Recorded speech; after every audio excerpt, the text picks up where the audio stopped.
hello, hello, hello, hello, hello. Hello. Welcome back to more of 8:30 Investigation 2. So,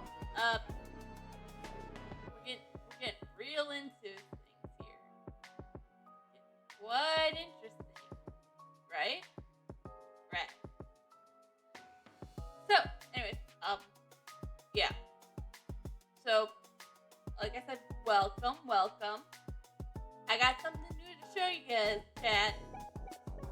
Remember back during Afterlife, and I had to do 46 spins of the wheel before them landed on an asset?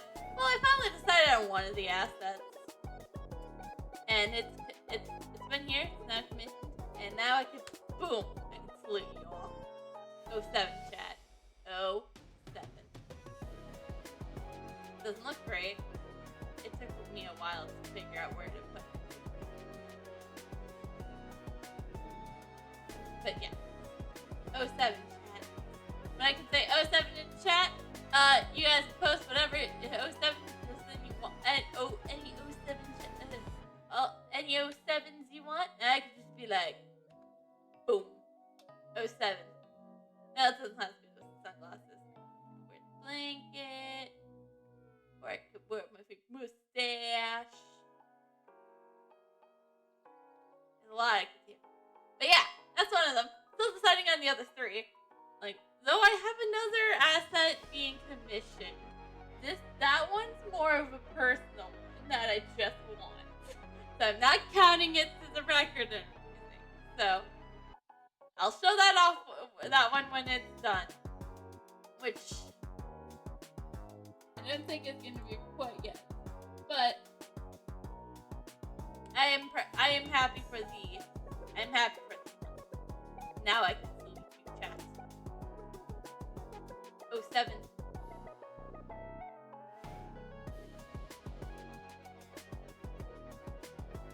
Anyways, let's just get into the game. No time to Forgotten Turnabout End Part 1.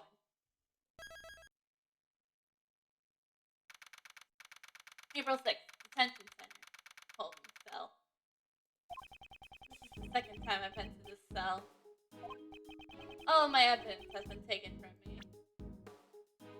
Well, not all the evidence. We have case badge.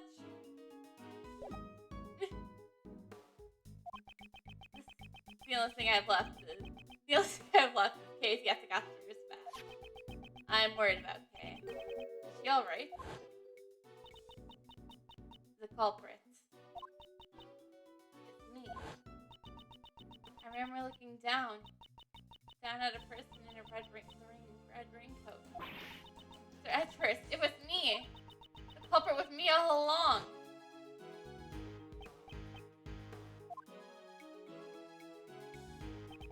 You have a visitor. Please hurry out. A visitor? Who could it be? Well, there's a lot of people. Somebody in their name of Dick Gumshoe. Will you turn him down? I guess we can see the detective shoot. No. It will be hard to face him. April 6th, Detention Center. Visitor's room. Wait here. There. Not gonna stay and keep watch. Pardon me.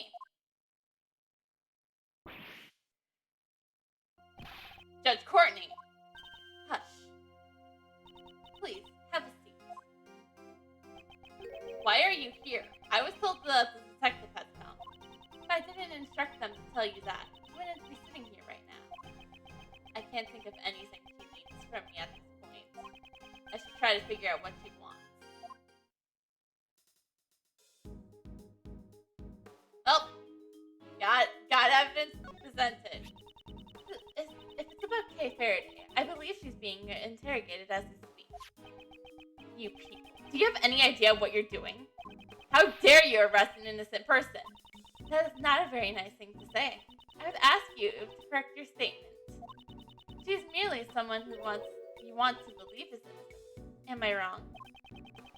There's no decisive evidence to prove that she is the culprit. There's no evidence to prove her innocence either. Enough of this. It's pointless. The girl will be judged. There is nothing you can do to stop that. That is all to say about that. Now let's get to the real issue at hand. Fine. Your visitation rights have been restricted to begin with. It's the first time some misostrous the criminal. I suppose my credibility has hit rock bottom. But of course, your friends have fared a little better though. That lawyer and that girl were both quite worked up. Mr. Shields and Emma. When I last saw them, they were giving one of the guards quite an earful. What? You don't mean? Be grateful. The goddess of law has been quite busy. They're spared punishments.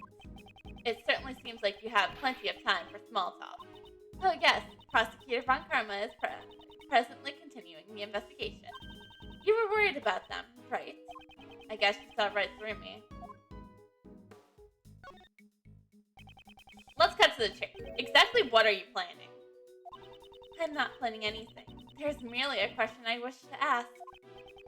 You're asking me? Yes, of course. Who else is here?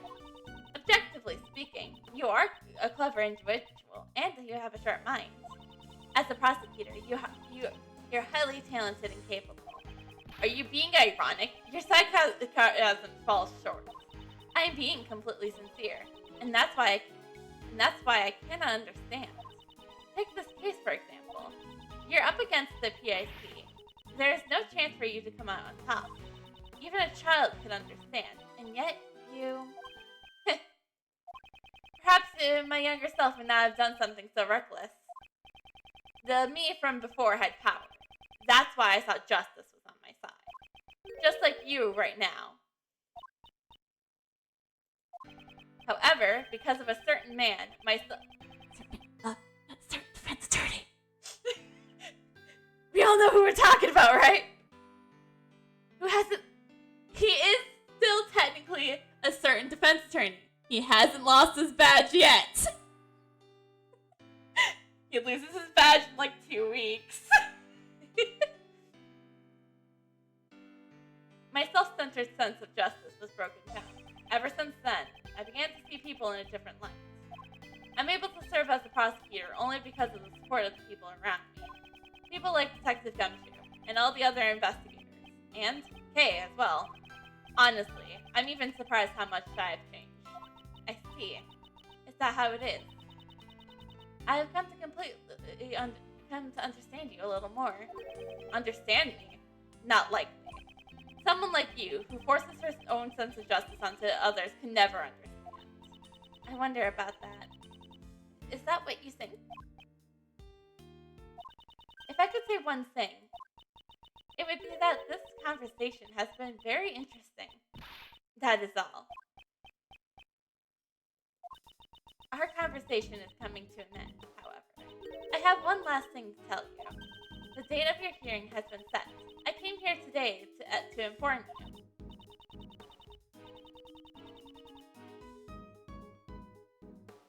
What if I don't throw any stone?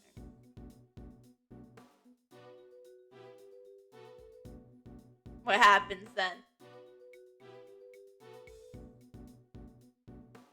Hello, welcome. Thank you for the follow there, Lisa, the Hellhound.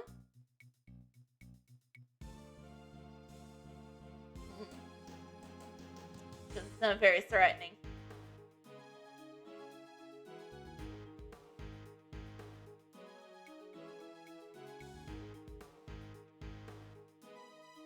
Today, in the PIC meeting room, may you humbly accept your fate. If that is all you wanted to say, couldn't you have just sent a messenger? The holy...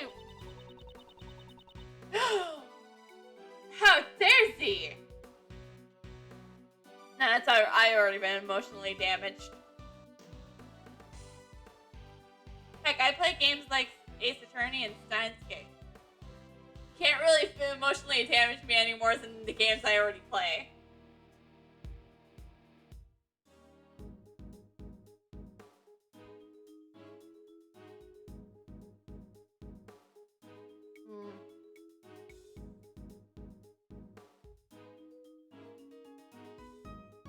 Well, that we welcome you regardless. This is a safe place for all kind.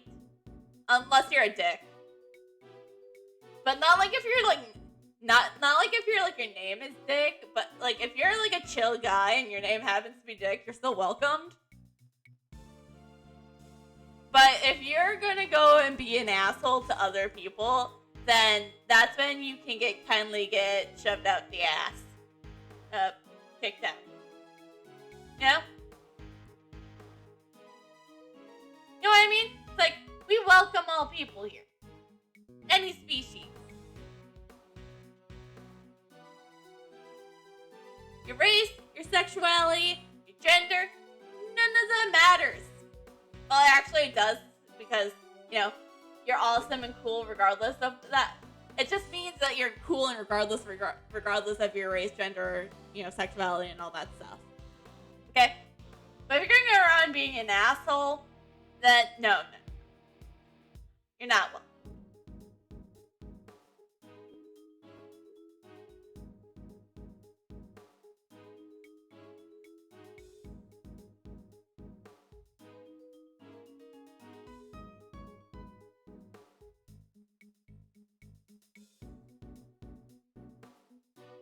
Yeah, that stuff is like really confusing, and it's like, I don't get it. I don't get it, though. Like, how can you be more than just two things, gender-wise? It triggers me a bit, but, you know, as long as someone isn't shoving it down your throat, yeah, they're welcome here.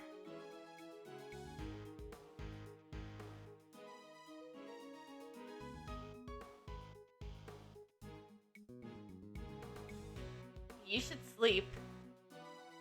No, I'm saying this for a health sake. Sleep.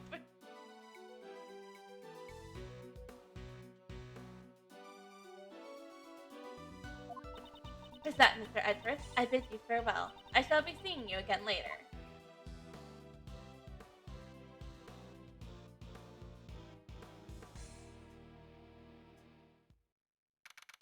April 6th, Detention Center. Holding cell.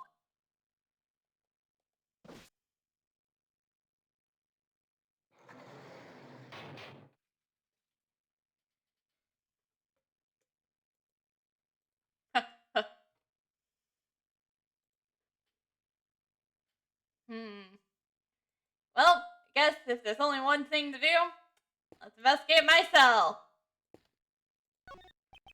I mustn't neglect my personal appearance just because I am in a holding cell.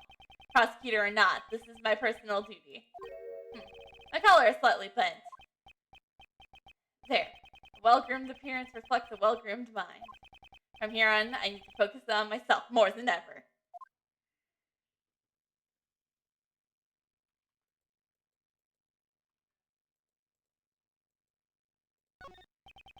There's the dining menu sitting on the desk.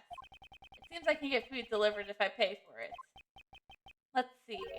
Moldy white bread lunch set. Switch to moldy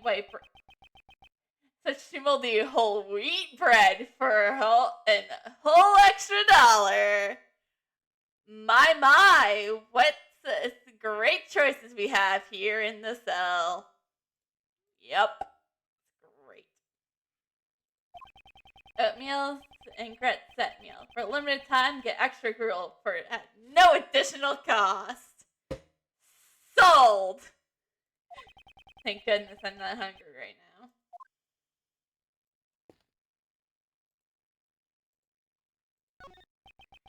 There's a poster on the wall next to the toilet. We are currently out of toilet paper. Well, we'll just have to get creative then! Let's see,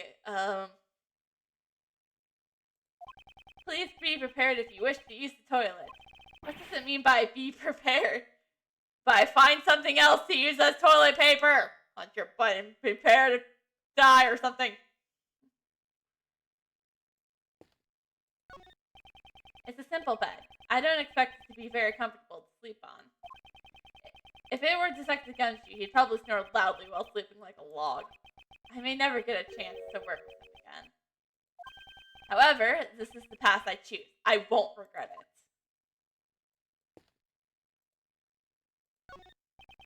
There are thick black bars placed on the security window. That reminds me, I watched a movie that had iron bars just like these. It was about a plan to escape by. It was about a plan to escape a prison by filing down the iron bars. Of course, I wouldn't do such a thing. I don't even have a file. No! Even if I had one, I still wouldn't do one. Good, Edward. There's a poster hanging in the hallway. The Dice and Slice game. Roll the dice and decide your daily menu. The Dice and Slice game has been canceled due to the warden's arrest. We sincerely apologize to everyone who was looking forward to it. There's no need to apologize for canceling such a silly game. Another visitor. Okay? Ah! It seems you're alright. I'm relieved. For now. You know, this is kind of touch. You look a little down, okay? Please, cheer up. You didn't do anything wrong. I guarantee it. Please, just accept it. I'm a murderer. You're not. That's not true. Why won't you believe in yourself? What should I believe in? I mean, there's nothing. There's nothing to believe in? That's not true. Before you lost your memories, you literally jumped into my life. As a result, your words and actions have been engraved in my memories. That's the mark you left behind. How can you call that nothing? I believe in your innocence. That's why you must believe in yourself as well. Thank you. But it's no use. Look at all the misfortune I brought upon you. If you can, please forget it all. Your memories of Kay Faraday. Kay! You know, this takes me back. In my youth, I too was a galleon. Is this the kind of justice that the PIC seeks? Justice, huh? I wonder. Man, what's he planning? He's planning on getting away with murder, obviously. Why is he pushing things forward so forcefully? Because he's a murderer. I guarantee you this right now. This man is a murderer. It all seems too unnatural. Is there a hidden agenda? There's no time left. It's all or nothing now. Well then, I must take my leave. Hold it!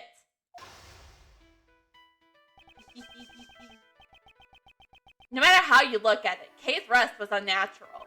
There must be something behind it. Hey, I'm a busy man, you know. I'm a kind of big deal, you see. I trust this won't take up too much of my time. In order to make it out of this situation, I must break through his defenses. There are plenty of things I want to ask, but my time is limited. First, I'll ask about why he rushed the arrest. I have no intention of letting him push me around. I will overcome this difficult situation with the power of logic chest.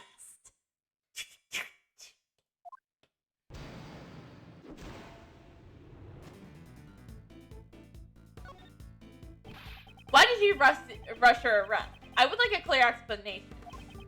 Explanation? What are you talking about? Don't play dumb with me. You clearly didn't follow the proper procedures. Okay, maybe you should pipe down a bit. Do you even know the position you're in?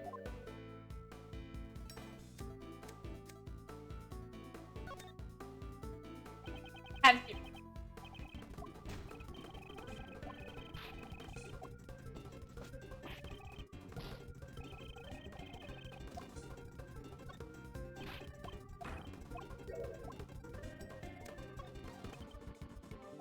Suppose we let the criminal escape. What do you think will happen? What will happen? I would be made to take responsibility, you see. I hope you don't I do hope you understand. Okay, so when his fire won't ignite is when he's angry. Just take my advice and stay out of this if you know what's good for you. I refuse. Kay is innocent. You know, this is so pitiful. It brings me to tears. Why won't you just give up? Things are finally going well.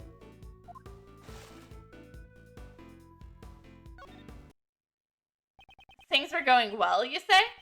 That's a strange way to put it. It almost sounds like as if you personally wanted Kay to be arrested. Far more than necessary. Haven't you lost your impartiality?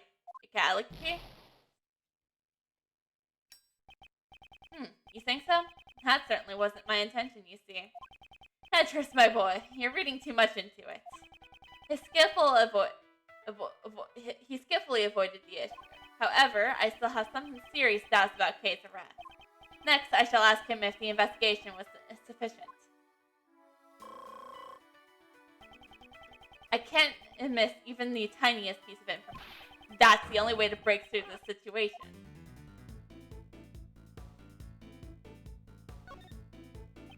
It's hard to say that the investigation was sufficient. The arrest, was it under your authority? My, do I really look that important? The prosecutorial investigation committee chairman. It's quite a prominent title. Not that I care much for it. But that was rather blunt. I'm shocked. I could cry. I'm sorry. Flattery was never my forte. If you keep talking like that towards me, you'll never get your prosecutor's badge back, you know. I don't need my badge. Let me make this clear right now. I don't live for the sake of my badge. Status means nothing to me. Do you understand?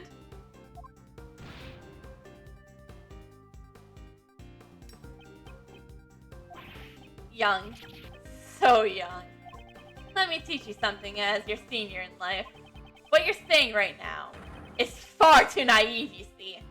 Too naive, you say? The look in his eyes has changed. He might respond differently to some of my questions now. This is my chance. How much time was spent on the investigation? Well, aren't you an impermanent one? Even someone like me is starting to get annoyed. What a coincidence. I'm feeling the same way. Answer me. Was the investigation sufficient? Young folks always live for the life in the fast lane. That's why I like to bully them. You'll regret this soon enough.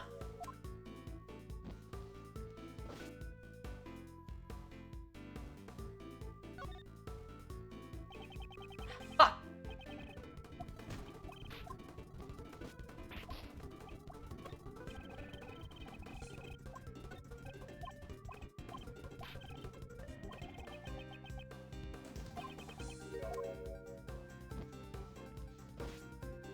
Is that a wait and see?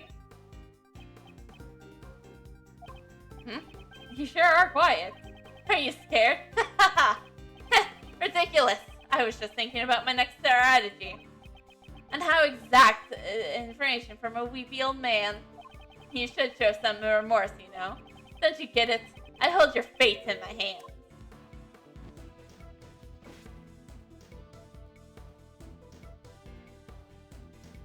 Wait and see. In any case, even if you obtain some information, there's nothing you can do. Just give up already. I refuse. Mind if I ask why? It's simple. The truth is fading away. That is all to it. I see. I'm starting to understand what kind of person you are. But you know, it's all useless. It's enough to make me cry. Give it up. Give it up. That girl's guilt has already been decided.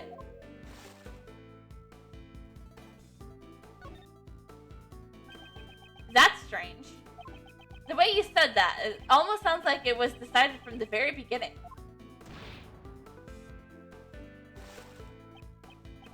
What are you trying to say?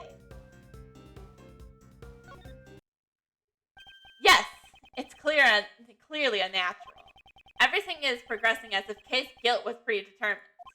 Wasn't Kay's arrest planned from the start? see. That's an interesting theory. But I don't have time to indulge in your flights of fancy, you know. Why don't we put an end to this silly conversation? Curses, he's trying to get away. Before that, I must find out the arrest was lawful. It's still very faint, but I'm beginning to see the path to the truth. I can't let this opportunity slip by. Please, wait! There's still something I want to ask you. I've grown weary of our little tele-tea. Please keep it short, okay? Who was the one who made the decision to arrest her? Well, I can't say I remember. Growing old is a terrible thing, you see. My memory is not what it used to be, you know. I don't have enough clues to proceed with this line of questioning. Maybe I should try another line of attack.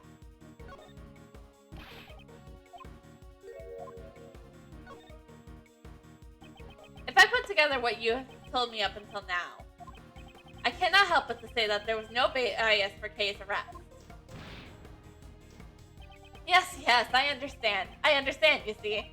But you know, it doesn't really matter either way. You can't overturn her arrest.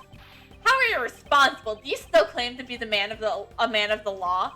My, those are some harsh words, you know. You know, you're starting to make me a little angry. You see, to be honest, I really can't answer all of your questions, you know. That's just the position I'm in, you see. I'm a busy man, you know. Aren't you just pretending to be busy? That's cruel, you know. This old chunk of coal has been working like a dog. Pretending just what you think it would accomplish.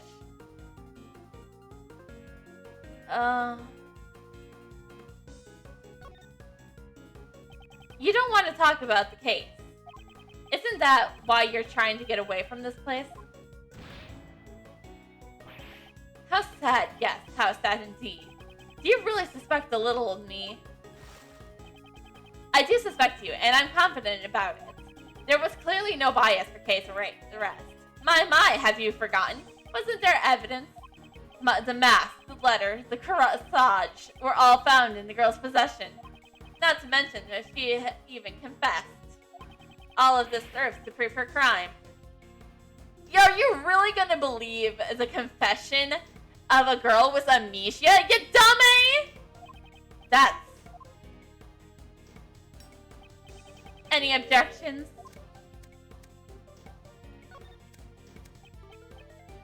He was angry, so I had to wait and see. You see, you have no response. It's true I have no objections. Although there is one point that bothers me. This man seems awfully familiar with the evidence. To remember everything without missing a beat. That intrigues me. This could be a useful clue.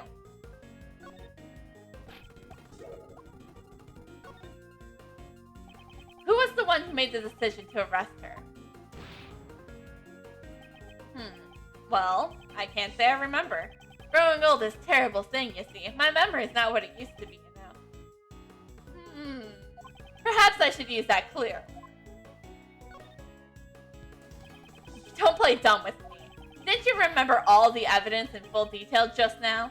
Stop pretending to be a forgetful old man where things aren't going your way. Now then, who was the one who made the decision to arrest her? I see. You're a sharp one, aren't you? You know, I wish my son could learn from you. Because he's a real idiot. I'm not interested in your son. Who made the decision for the arrest? You're a bad man, you know. Don't you already know? The one who ordered her arrest. The person right in front of me. I'm certain of it. Ouch. You made it sound like I committed some kind of injustice.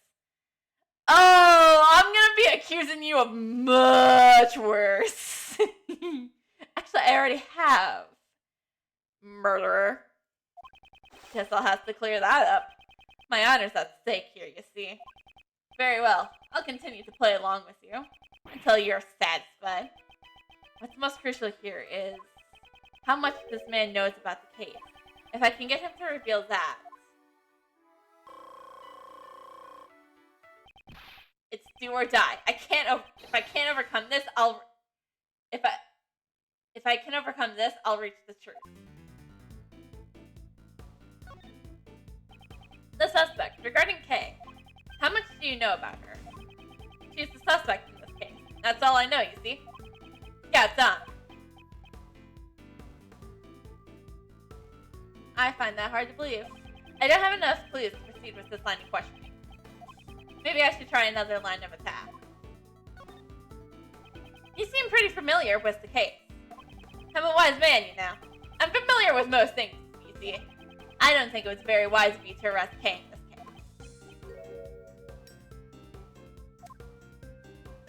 case. That's an angry...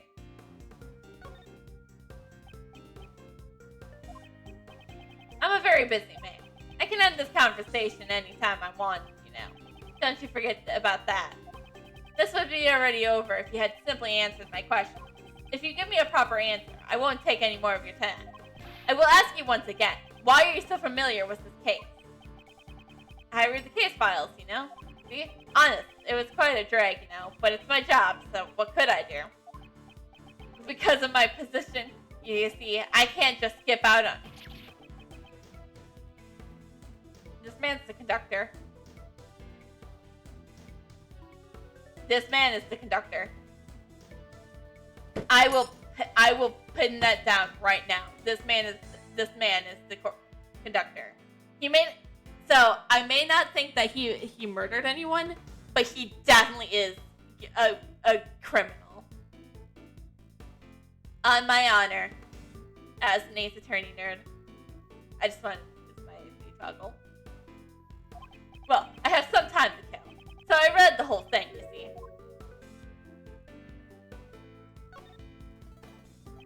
That's strange. Didn't you just say you were very busy?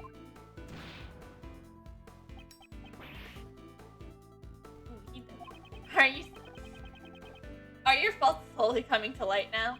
If you truly wish to protect your position, I would advise you to re-sign the arrest order. You really are desperate, you know. That never said die attitude touches my heart. But you know, it's unfortunate that all your hard work was for naught. Because we discovered her unconscious body near the crime scene, you see.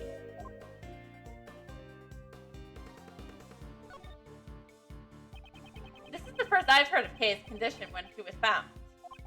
She was unconscious in the storeroom. That's right. The source of that information is classified, though. This man knows the things that even I don't know. Does he know the whole story behind this case? This could be a useful clue. The suspect, regarding Kay. How much do you know about her? She's the suspect in this case. That's all I know, you see. Got down. Perhaps I should use that clue.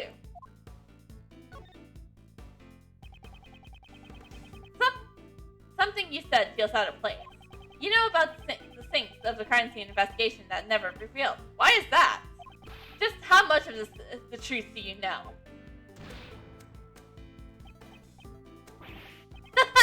You're making that forceful face again. You know, it kind of makes me want to do the same, like this. Wait, see? You really are a persistent one, you know. But I can't admire that, you see. I'll take that as a compliment. Can you give it a rest already? At my age, my body's not as strong as it was, you know. There's no one else who could be the culprit besides her. She was even given that much evidence to show that she was committed the crime.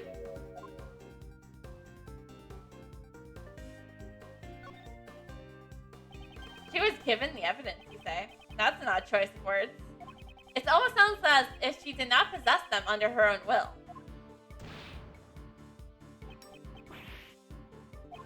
I see. You really do have a fine eye for details, as expected of a former prodigy prosecutor. You've already found your answer, haven't you? I'm listening, so go ahead and say it. There's no need to hold back. I finally wrenched it open, the heavy door of truth. Now, all that remains is to strike the final blow. Kay is not the culprit.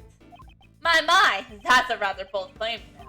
Anyone can shout objections at the top of their lungs, you see. My former prodigy prosecutor. Oh, anyone can do it. Objection! Nailed it. I shall break through this with that clue. Kay was framed. The true culprit is pinning the blame on her. That is my answer. Dude burned his fucking beard. And that reaction of his kind of proves to me that he knows that I know that he knows that I know that he knows that he is the culprit.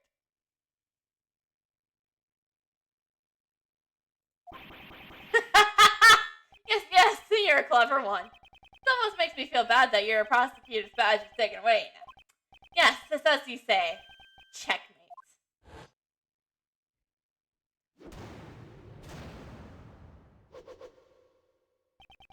You arrested Kate, even when you knew the existence of the true culprits? Don't toy with me. There's no way such an act would be tolerated. You sure are green, you know. That's what a prosecutor is supposed to do.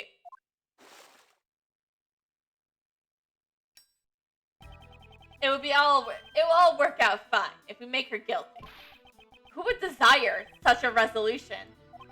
Bad to say, maybe the PAC. Also maybe me, you know? Ha ha ha ha. When I heard your words just now, I could barely hold back my tears, you know. It was just so splendid, you see, and it burns me up inside. I'm not the most perfect piece of work, you know. So I can't forgive such usefulness. You say the truth is important, but you know, once you know the real value of the truth holds, I wonder if you can still say the same thing. What are you trying to say? When you get to where I am, you can just create your own truth anytime you want. He's absolutely the killer. There's no way he would pin this on Kay then, otherwise. But the big question is, why Kay specifically, though? Kay Faraday is the culprit. That's the truth that I simply manufactured out of thin air. Good. Very good. That face. That expression. You were such a desperate one. You see, that's why I really wanted to bully you, you know. You see, even if you know the truth, there's simply nothing you can do. And that's the real value of the truth. So shocking that it is to die for, you know. Why won't you pursue the true culprit? How much of the truth do you know? Do you understand now? The truth that you believe in is worthless, you see. Do you understand what I'm trying to tell you? Powerless, former prosecutor. You. Oh, scary. You know, I guess the friends of a heinous criminal are also quite heinous themselves. Valis, you! And like this, you see, one more person will disappear before me. Ah, here comes the waterworks. These tears of mine just won't stop, you know.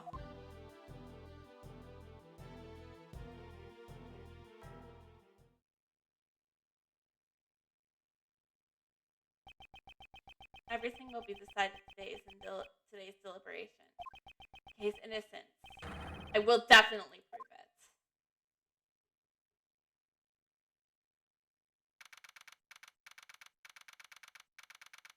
it. April 6th, Grand Tower, meeting room. 10 members are present. The quorum has been met. From here on out, let the council begin. Today's deliberation shall be about Miles Edgeworth's aptitude and abilities as a prosecutor. Let our members discuss this matter with a clear conscience of the goddess of law. A clear conscience. Don't make me laugh.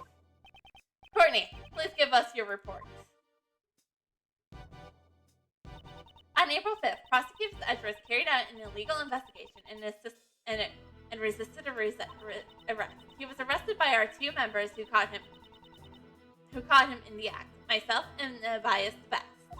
Prosecutor Edgeworth disturbed the investigation of attorney Jane Krill's murder. He claims that the culprit, Kay Faraday, was arrested without sufficient evidence. Even now, his claims remain unchanged. Tell us more about the murder incident. On April 5th, the victim's body was found here in the PIC meeting room. Regarding the details, I, Sebastian the best prosecutor, will enlighten you. The prosecution in charge, Sebastian the best, will explain the rest of the details. The murder happened on the night of April 4th. The victim was one Jill Crane. On the same night, a black market auction was being held in this very meeting room. I guess Miss Crane was taking part in the action, yup. The murder occurred on the middle of the auction, did it not? The murder occurred during the middle of the auction, did it not? When Miss Crane was found, she was dressed like the conductor of the auction. However, based on the fact that the auction continued after the murder occurred, I deduce that Miss Crane could not have been the conductor. You weren't the one who made that deduction. Sebastian, please show everyone the bias of the arrest of the culprit. You got it, Justine. Kay Faraday was unable to bear the weight of her own good conscience. We still only have her bad, right? I believe you mean her guilty conscience. Yes, her guilty conscience that drove her to confess the crime. According to her confession, on the roof of this building, she met a figure in a red raincoat on the viewing platform. So Crane was wearing a red raincoat. Yes, that's correct. The culprit used the conductor's clothes as a red herring to mislead us. At the time of the murder, Miss Crane was wearing a red raincoat. I was the one who discovered the raincoat near this building. You did? I'm sure it was the forensics team who found it. To be more precise, it was the forensics team under Sebastian's orders who discovered it. I thought as much! According to the blood analyst, the person in the red raincoat and Miss Crane were the same person. That's despite the evidence. The type of evidence is the culprit's own confession. She testified that she killed her. That's right. The culprit is Kay Faraday. It couldn't have been anyone else but her. Well then, Edgeworth, if you have any objections, let's hear them. I have no objections. I see. Seems all the fight's gone out of you after your little night stay. I have no objection to your claims that I investigated illegally. I admit to that. However, I object to the claim that Kay is the culprit. I will testify that Sebastian's investigation was fair and just. Ha ha ha ha! Of course it was, Justine! Don't you know that I am the fairest of them all? Edgeworth, my boy, despite how things may seem, I actually kind of like you. If, and this is just if, you see, if you were to withdraw your objection, you might still be sitting on this side of the bench tomorrow.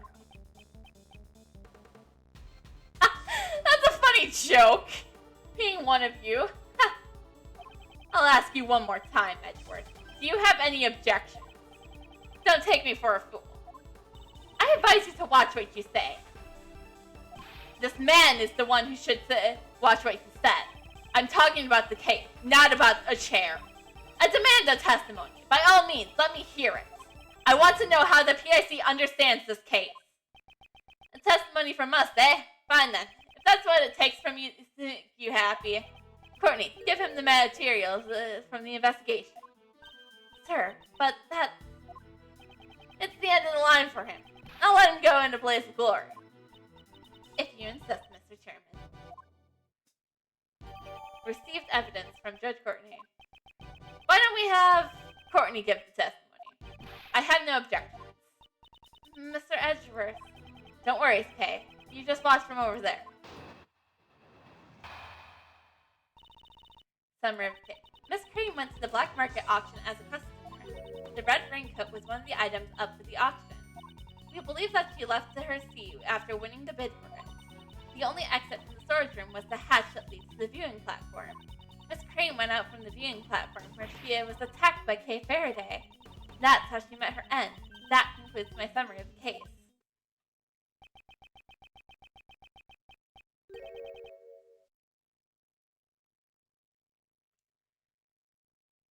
I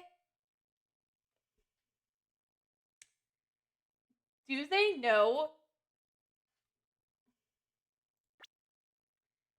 Do they know about this letter?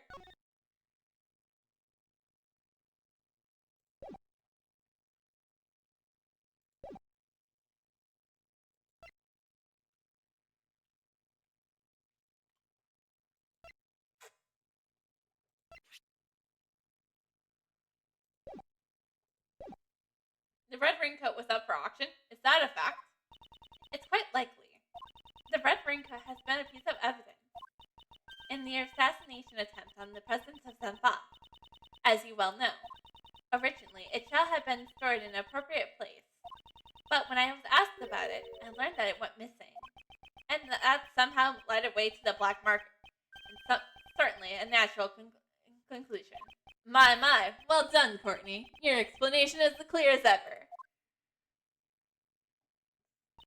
I am much obliged.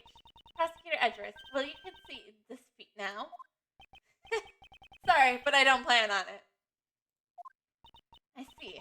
I am relieved. Relieved? What does she mean? Come to think of it, her reasoning for questioning me yesterday remains a mystery.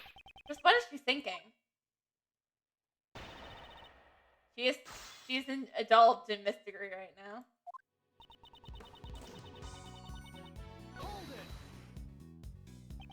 So, you're saying that a member of the PIC was involved in the illicit dealings? Regarding that, I have no response. He's right, you know. After this hearing's over, we're going to have to clean up our act. A splendid decision, Mr. Chairman.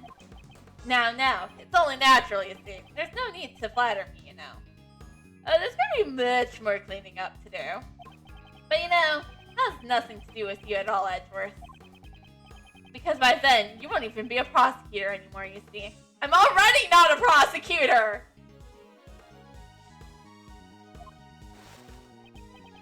Now then, this tearful business has been cleared up. Oh, yes, sir, I will continue.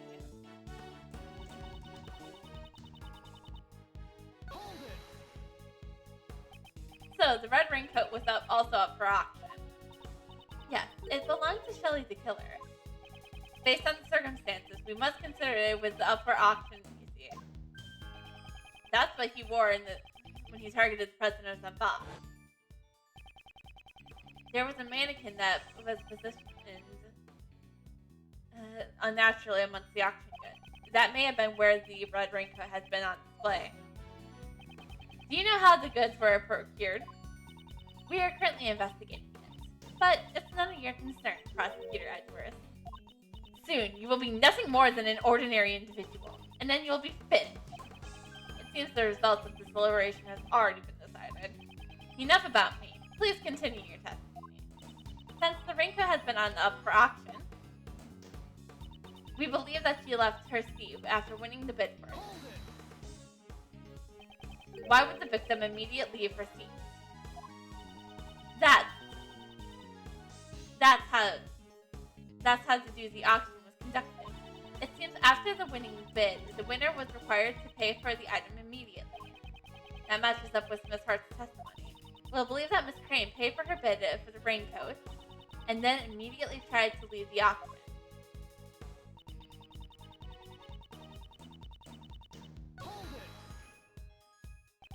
The victim was a PIC member.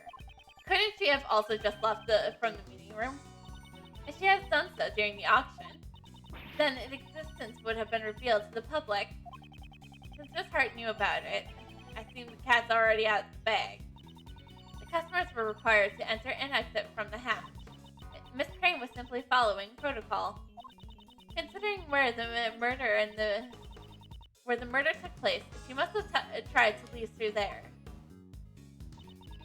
Miss Crane went out to the viewing player where she was attacked by Kay Faraday.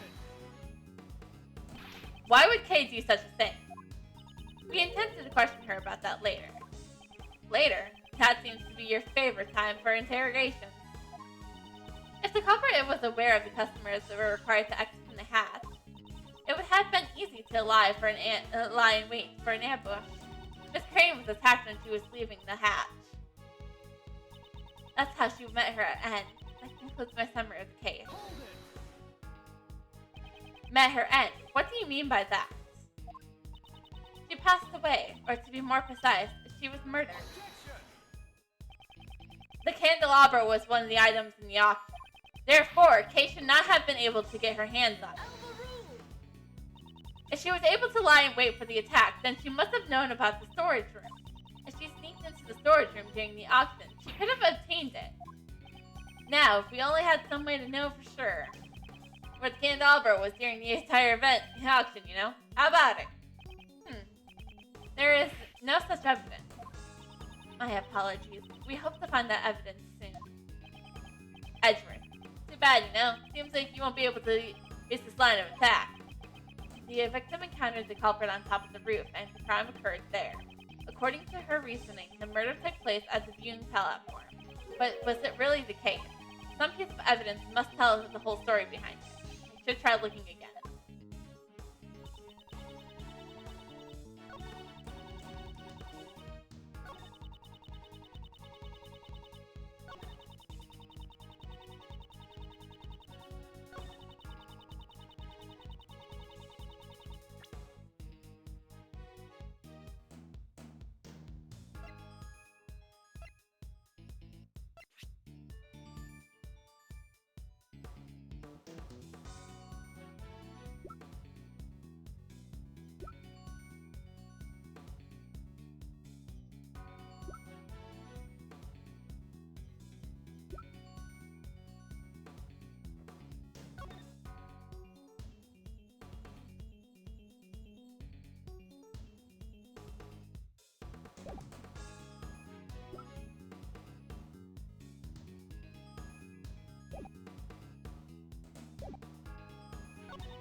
This is gonna be a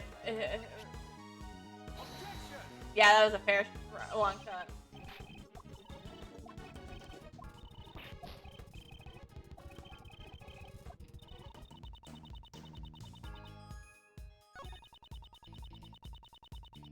Oh, was it right evidence, wrong statement?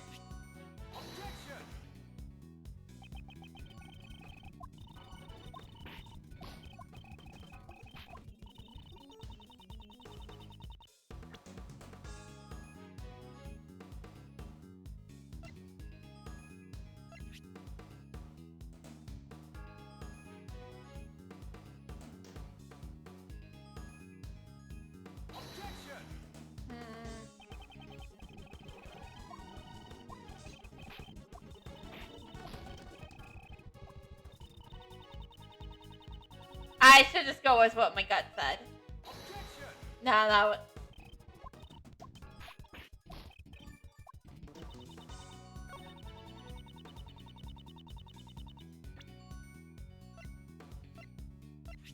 Let's try. Nope.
Judge Courtney, I have found it strange for a while now. Why Miss Hart is here with us? She's an eyewitness to this case. Is it only natural for her to be in attendance? Aw, shucks. Haha. I reckon I was more an earwitness than an eyewitness. It seems like gaining the trust of others isn't your strong point, Judge Courtney. Perhaps I simply do not wish to be as tactless as you. It appears that you have failed to get the witness to tell you the most vital information. Please look at this photo. This was taken by Miss Hart. This photo seems to have been taken in the storage room. And what of it? According to your reasoning, the incident took place on the viewing platform. However, Miss Hart encountered the incident in the storage room. That's right. It has taken place just before this photo was taken. But wait! If that's true, that's just Steve's reasoning. Exactly. It does not hold up.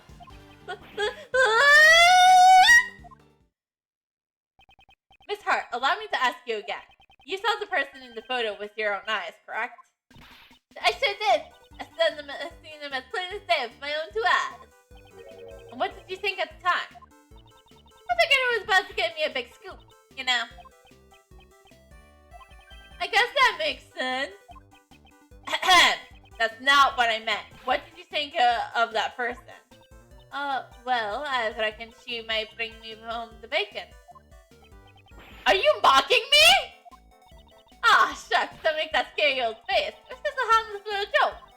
The person in the red raincoat, I reckon they were the culprit. I hope you can understand now that... Prosecutor Edgeworth, I cannot understand your arguments if you do not say it out loud. If you had simply asked, I would have been more than willing to explain. Explain what? The sounds that Miss Hart heard are not necessarily related to the case. Objection!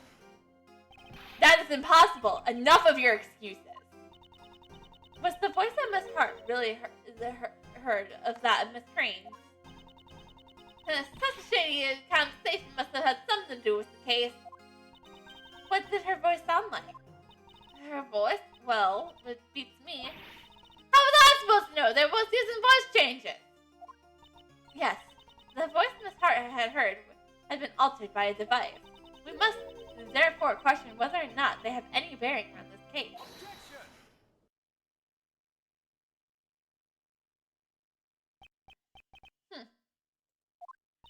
You need not to object, just because you wish to sigh. Judge Courtney, it seems I have greatly overestimated you. Nah, Courtney is quite amazing, you see. You claim that the sounds of Miss Hart had no bearing on this case. Even if they do not, it doesn't change the fact that the crime took place in the storage room. At very least, the crime must have occurred before the victim went up to the rooftop. The reason being, this evidence proves the crime occurred before the victim went up to the viewing platform. Take that! At first, I thought the person in the red coat was the culprit. Well, Miss Hart's testimony clearly made it out to seem that way. Precisely. It was because she saw this person's hand was covered in blood. Anyone who heard her testimony would have arrived at the same conclusion.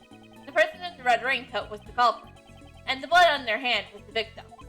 However, if the person in the red raincoat was the victim, and the red raincoat, the victim, then the situation changed completely. Since blood could be seen in this photo, it must have been taken after the crime occurred. It seems we have been under the wrong impression in regards to the victim's condition. The photo shows the true condition of the victim. The victim?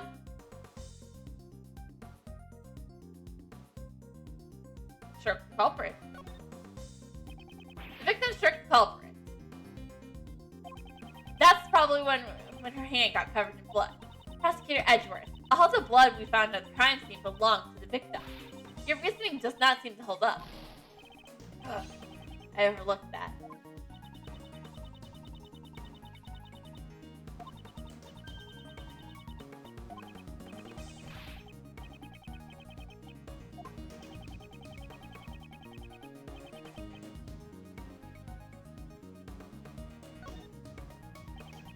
The victim was definitely attacked in the storage room.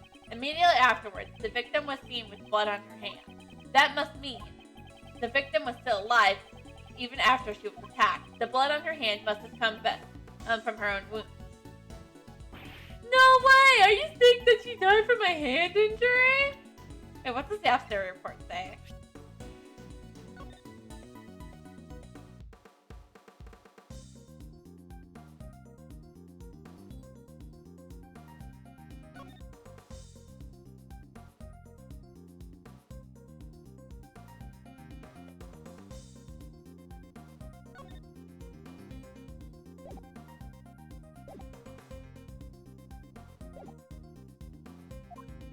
No, that's not the case. I suspect she was just held her hand against the wound.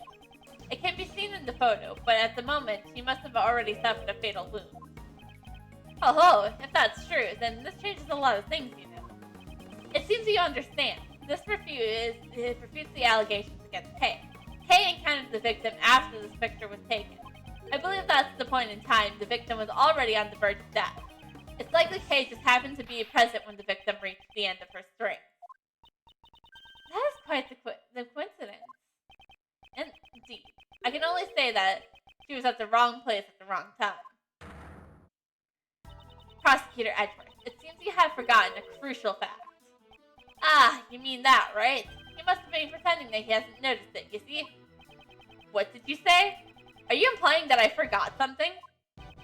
Courtney, I think it's about time you gave him his last rites. Hey, Bob, Justine's with me, you know? Don't order her around like that! You know, even though you are my son, you're so embarrassing. Not embarrassing! Yeah, this is the kind of guy who would dead-ass would name his kid Eustace. So, you know, yeah, he's the kind of guy that he dead-ass would name his kid Eustace. Just the kind of guy he is. I feel even more bad for Eustace Winter or Sebastian. I'm sorry, but you're both rather embarrassing.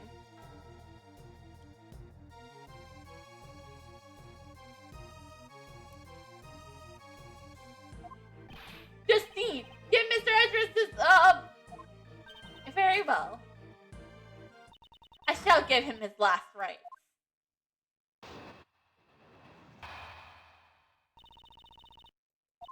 When the body was found, there were 3 wounds in Miss Crane's chest. I'm sure you are well aware of that kind of wounds, right?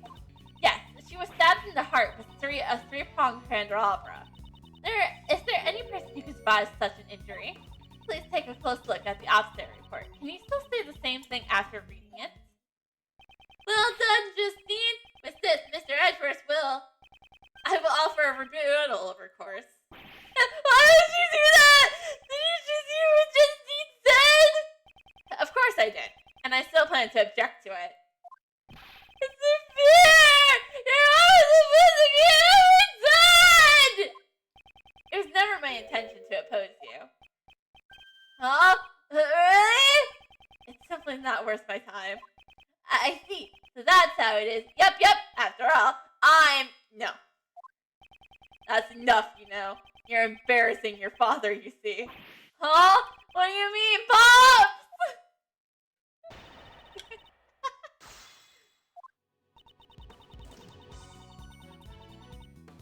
Hold it! 3 wounds. That sounds rather painful. Indeed. We must punish the culprit accordingly. Okay, don't listen to what she says. Judge Courtney, please continue your reasoning. Very well. She had 3 wounds. I'm sure you are well aware that what kind of wounds they were, right? Hold it! Why didn't you ask Sebastian instead? Of course, Sebastian knows all about it. Huh? Me? Yeah, I know everything! He's obviously lying. Of course! I know everything!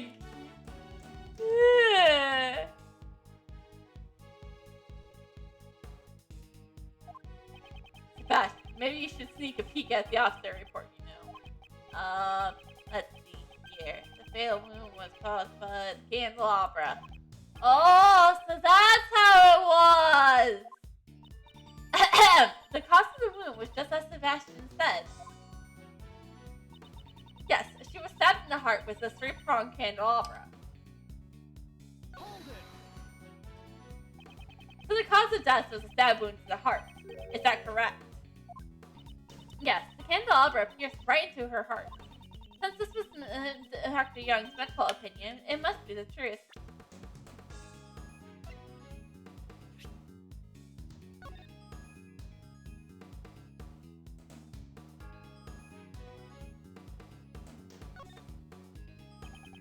The prongs of the candelabra are covered in blood, and the shape even matches with the victim's wound. Is this the murder weapon of the case?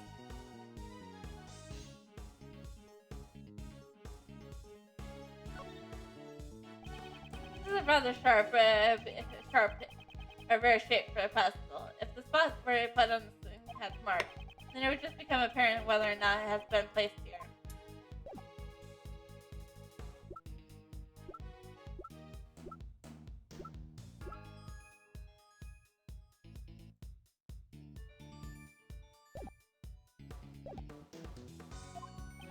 The coroner's medical opinion follows my own opinion. Therefore, it's perfect!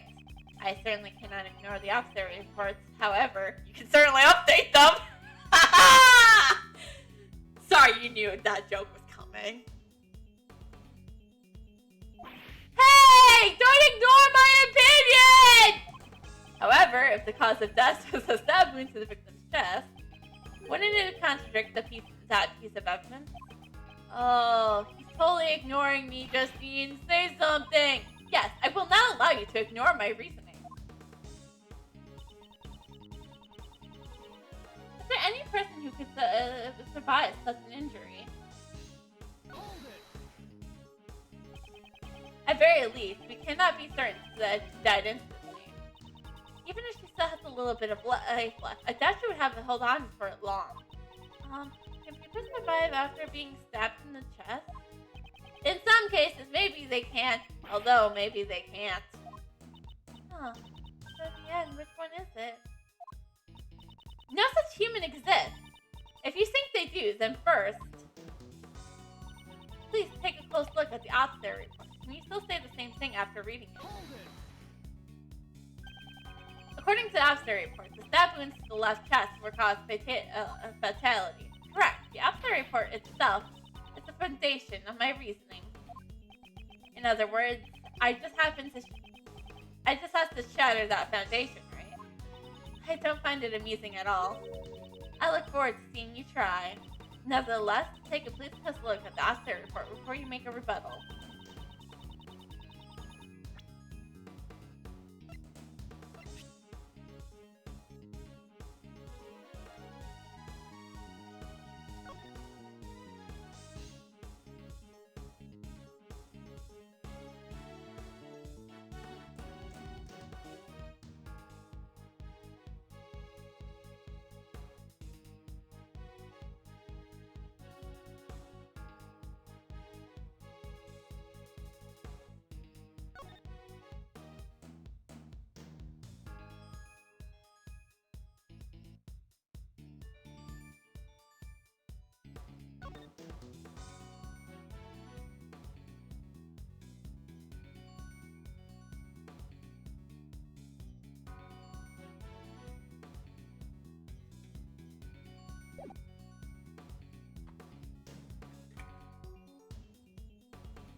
Very well.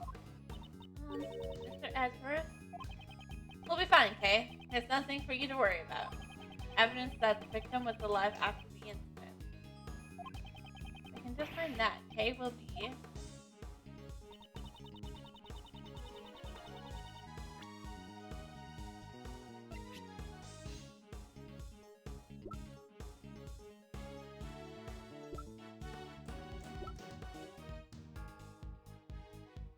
Wait a second.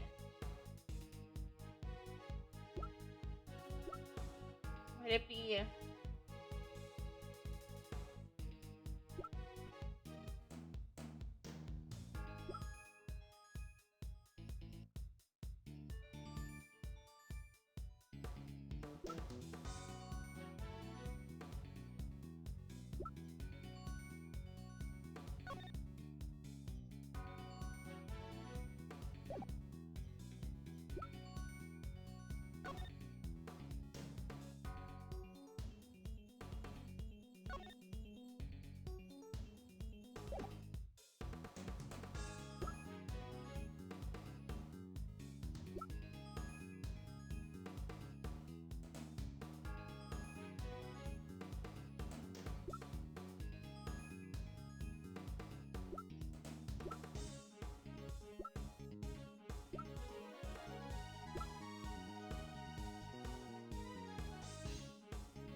I'm gonna have to go with my gut here.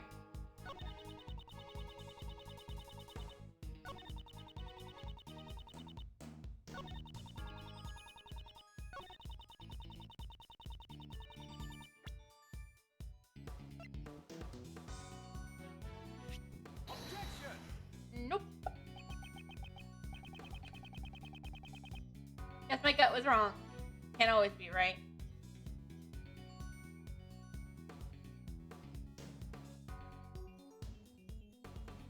Wait a second. I've overlooked everything. I was wondering why the blood was on the hood, not the... It would be the chest if she was stabbed there.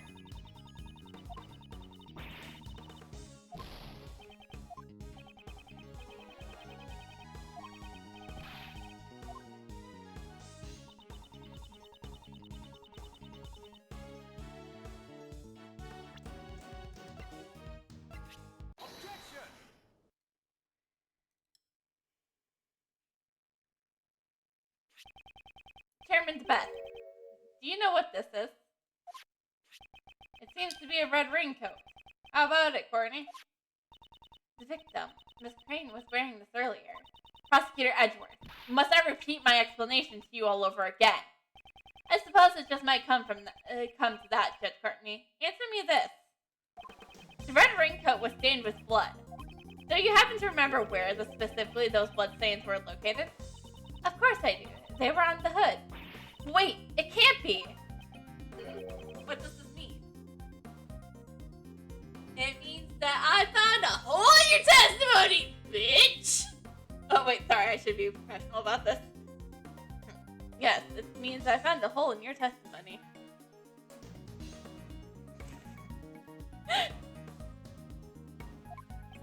Judge Courtney, were there any other bloodstains besides the one on the hood? None were detected. Don't you think it's strange? The victim died from a stab wound to the chest. In that case, shouldn't there have been bloodstains on the front of the raincoat? However, the only blood that they found was on the hood. This is a huge contradiction. The wounds on the victim's head were no ordinary wounds. After all, the victim sustained this wound before she was stabbed in the chest. It does appear that way, doesn't it? The victim first suffered the head wound.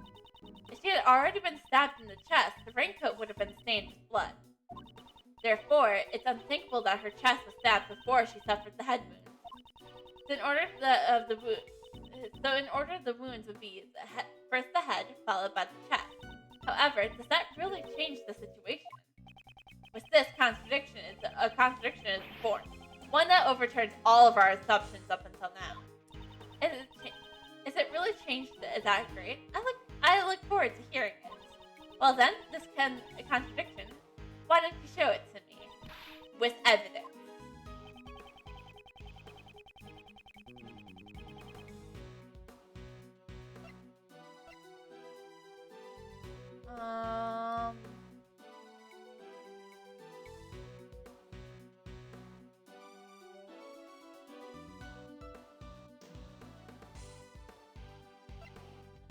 Excuse me, I would like the observatory report to be updated. This is the observatory report written by Dr. Young. According to this, head wound was post-mortem. That's not what the raincoat shows. Exactly. It's the exact opposite. Bailiff, hurry and summon Dr. Bonnie Young at once. Until we heard what she has to say, we cannot close the curtains on this case. Yes, ma'am, understood. Dr. Young is a busy person. It will take some time for her to arrive. In the meantime, let us try reviewing this case from another angle. There is something that's been on my mind. One key figures in this case. The conductor. We still don't know who that person is. No, wait, don't you mention it. Even our investigations, we still have no idea who it is. The conductor has come up time and time during this hearing. However, at this point in time, their identity remains a mystery. How about it? Do you have any ideas? I have one idea. I'm still not sure at the moment. However, there is someone I have in mind. A certain individual who involves with this case, who might know something about it. Who's that? Ballast the best! I demand your testimony. What? Don't say such stupid things! Why would you suspect Pops? Are you trying to cast suspicion towards the chairman of the PIC? Do you understand what that means? Status in Predicate means nothing before the truth. That man is trying to pin the arm on Kay. The evidence that was in Kay's possession, the ticket stub, the mask, the corsage, these items did not come into her possession out of her own volition. By some method, that man purposely planted them on her personage. It's not hard to believe such an accusation, but I'll just ask in just in case. Why would he do that? Obviously, it's this direct suspicion towards Kay. I succeeded in drawing out those words from him earlier. Mr. Chairman, your response? Are you too shocked to speak? And what of it? Perhaps you didn't hear me. I said, what of it? You said that you drew out some words for me, but you don't have a shred of proof, you know. No one else has heard it but you. It doesn't work like that, you see. Or do you have something else? You know, some kind of bias for your argument. This confidence. He also showed it at the cell. Prosecutor Edgeworth. I would like you to explain once more. I trust that we have your permission, Mr. Chairman. But of course, I am pretty interested in this matter myself, you know. I'd like to know just what part of me seems criminal to Edgeworth. Just your whole aesthetic, bud. Oh, go. There's no one, as honest as I am, you see. You withheld so much from me. How can you say that with a straight face? Let's start from the top. The fact that the auction was held in this room, of course, this is cause for suspicious. This is a PAC meeting. I imagine it would be difficult for non-members to enter. That's why all the members have key cards, you know. I think we can assume that multiple auctions have been held here before. Therefore, suspecting a member of PIC would be the best. Yes, because the conductor had to be a PIC member. Wait, no! What? What was that all about? What do I do, Pops? I just told Theodore me! Sebastian is really an idiot, you know. But you see, Edgeworth, I'm not the only one who's accessing now. Indeed, there are 11 members in the PIC. Even if we ruled out the victim, Miss Crane, there are still 10 potential suspects. It's not me! But it couldn't be the chairman, right? I don't know who it is, but whoever it is, just come forward. Yes, everyone. Just calm down, you know. Edgeworth, is that all you got? Where's the evidence to suspect me? Oh, so you've fallen silent. But you've gone too far, you see. I won't forgive you anymore. It's too late for regrets, you know. I'm a very important man, you see, former chief prosecutor and the chairman of the PIC.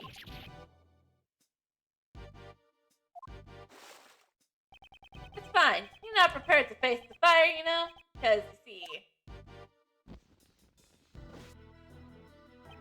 Either way, it won't make any difference. Because I'm so... You've been rambling on for quite a while about the most trivial details now. Like the location of the murder, the order of the wounds, and what else was there? It just doesn't matter, you know? Because see, none of that means anything, you know? Just think about it. We got the suspect herself saying she killed the victim. That's all that matters, you see? She even gets the lighter sentence with circumvention, you know? No. If there's any contradictions, be my guest. How can that be considered a testimony? There must be a contradiction somewhere. That person is very important, isn't he? Sir Edgeworth. Alright. Let's just give up. Really, I must have killed her. I can even remember it. Don't be tied down by your old memories. If you want to believe in something,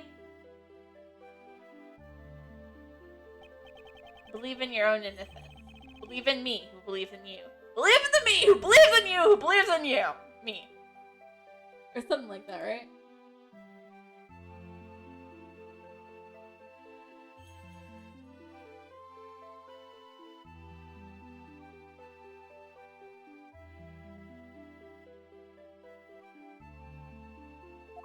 But my opponent is the PIC chairman. Taking him down won't be easy. However, he has underestimated me. If I can take advantage of that. You're handing me the evidence was your crucial mistake, bucko.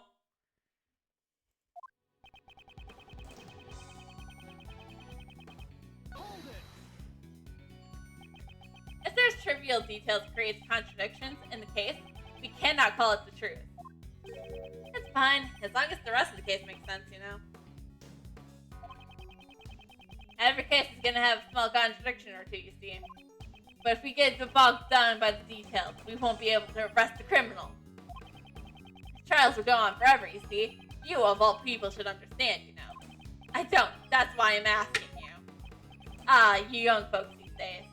Anyways, you're rambling on about stuff.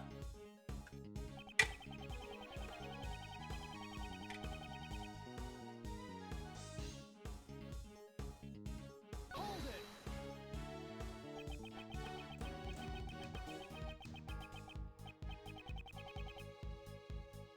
The upstairs report and the questions about the conductor. Were you even listening? Talk is cheap, you know. I was listening, you see, but I didn't really think much of it, you know. You don't think much of it. After I brought up all these issues, perhaps your judgment needs to be questioned, rather than my abilities as a prosecutor. That's a good one, Edgeworth. But you see, it just doesn't matter, you know, because you see, none of that means anything, you know. Hold it!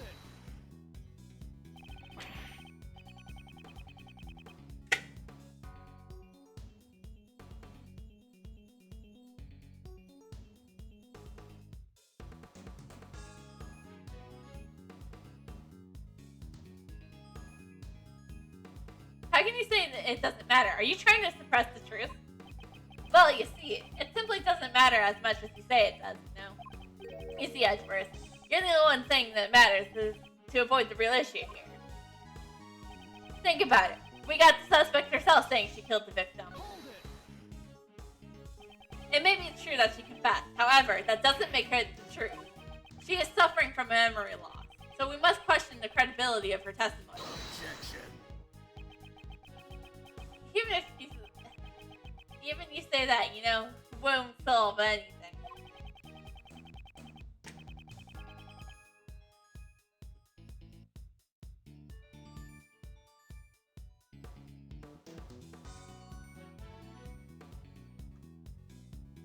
What good will it do to deny her confession? Sounds like nonsense to me. Want to try asking her again? I think she'll just say that she's the murderer again. So, very well. Let's try asking her again one last time. I'd like to hear from Kay herself. whether or not she is the culprit. Huh? From me? Will that be alright? If this goes poorly, it will be quite unfavorable for you. I do not mind. However, I shall ask Kay the question myself. I'm moved to tears, you know. Oh, how touching, you know. How very touching. Fine then, I'll let you ask her. However, I have one condition. If all this proves to be a waste of time,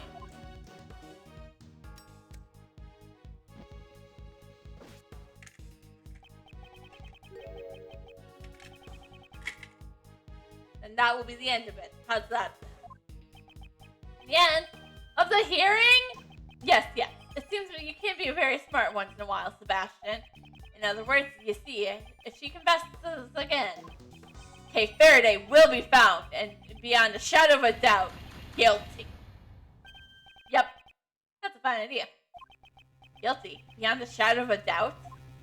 Yeah, that's right. That's harsh, but either way, if I do nothing, she'll be declared guilty. Kay! Yes? I know what I'm asking of you is unreasonable, but please, I want you to answer me. It doesn't matter how tiny it is. Do you remember anything? Anything that would prove you're innocent? Why would you go that far? For me? I can't do it. I'm sorry. I'm too scared to remember. Just let me bust out being Cosmo for a bit and break her goddamn mind. I've been through this position once before, but this time I'm not scared to break a man. Or in this case, a woman. Because I might have done something even worse. If that was the case, I mean, what's worse than murder? Don't answer that, please.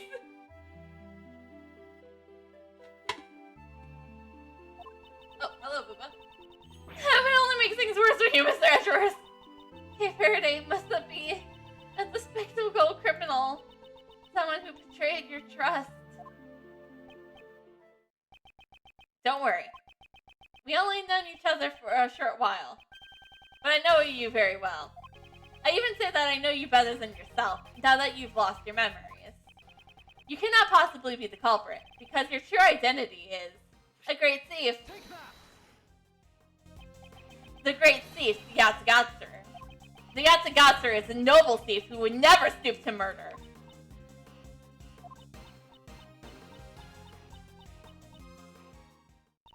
No! It's useless! After all, no matter what, that memory still remains. If it's just stuck in my head, I just can't get rid of it! That means I must have... There's no clear evidence to prove that you are the culprit, besides your own confession. Remember what I said. You must believe in yourself. Or perhaps, you cannot trust my... You cannot trust my words? No, that's not it. It's because you are trying to save someone like me. You've already lost so much. All for my sake. What else do I have to lose, Kay? I'm already technically arrested. I can't bear it anymore. Please just give up. I see now. I thought it was strange. The reason you were acting like you wanted to be found guilty was because you were concerned about me. That's just like you, Kay. Because you're a good person, Mr. Edgeworth. Unfortunately, I may fall short of your expectations. I am not trying to be a good person. No matter how much you want me to give up, I'll keep trying to save you. That is the nature of who I am. Whether or not it is a burden for yours is none of my concern. Hey, believe in yourself once more. You're a noble great thief. What you should be doubting is your memory of committing the murder. That is my wish, above all else. Please.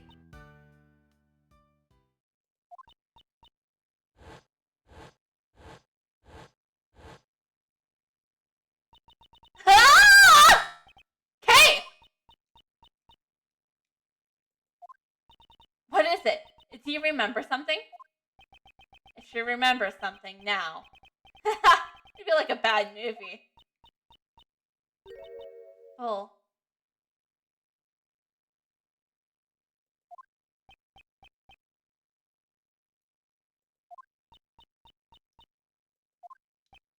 But full? Prosecutor Edgeworth, please ask her to clarify. Well, Kate, what do you mean by bull? I remember now. The person in the red raincoat had that with her. The stuff for a bull doll! I'm certain of it! Is that true, defendant? Yes, Your Honor. The court hereby accepts the defendant's statement as a new piece of testimony. Objection. Quit messing around, Courtney. A testimony like that cannot be accepted, you know. Your objection has been noted, sir. However, testimony about the victim's belongings has been lacking up until now. Objection. Nevertheless, you know, her vague memories cannot be trusted, you know. Her memories are vague. That would be bad for us as well. Didn't you try to say this earlier yourself, Mr. Chairman? Since we have the suspect's confession, we don't need to worry about the trivial details. If we decide to doubt her memories, then we must also doubt her confession, to which is the foundation of our case. Are you willing to do that, sir? Ah, you're right. Well, never mind then. I shall leave it to you. Thank you very much. We did it. It was touch and go for a while there, though. However, those words of Judge Courtney just now. It almost feels as if he's on our side. You know what that moment felt like, honestly? The moment Edgeworth turned into Turnabout Samurai, that's what it felt like.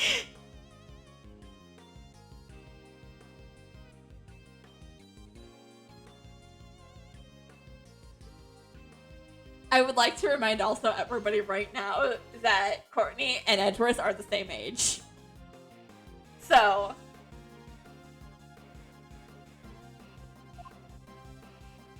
Prosecutor Edgeworth, do you know anything about the stuffed animal? The stuffed animal Kay spoke of must have been this. We found it in the storage room. It's believed to be one of the items for the auction. This is... Do you know something about it, Justine? No, it's just a bit different from what I imagined. Indeed, it's certainly not what I expected the victim to be carrying.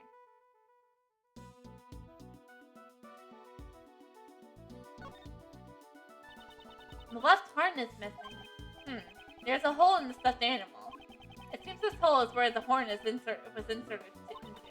I guess its head wasn't stuffed with cotton. I wonder what's inside. Perhaps I should examine the other side.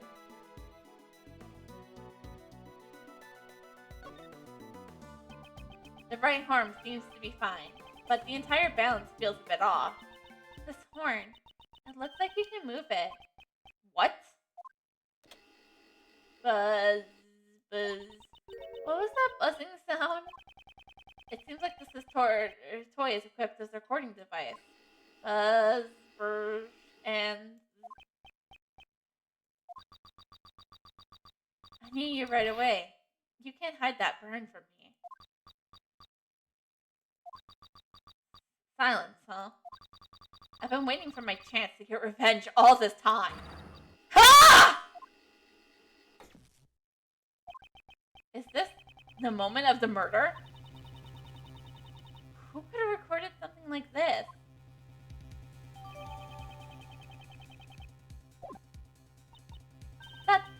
This is.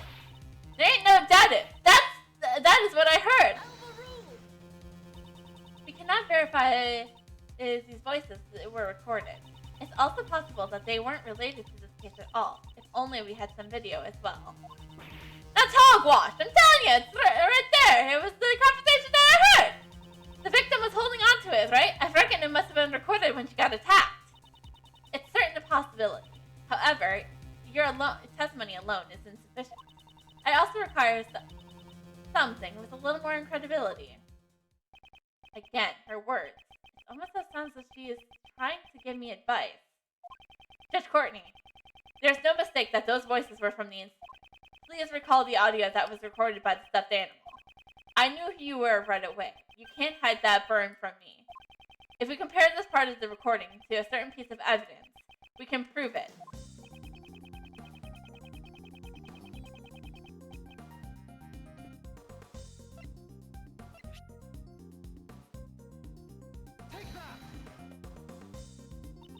The officer report. What exactly of the part of the officer shows that?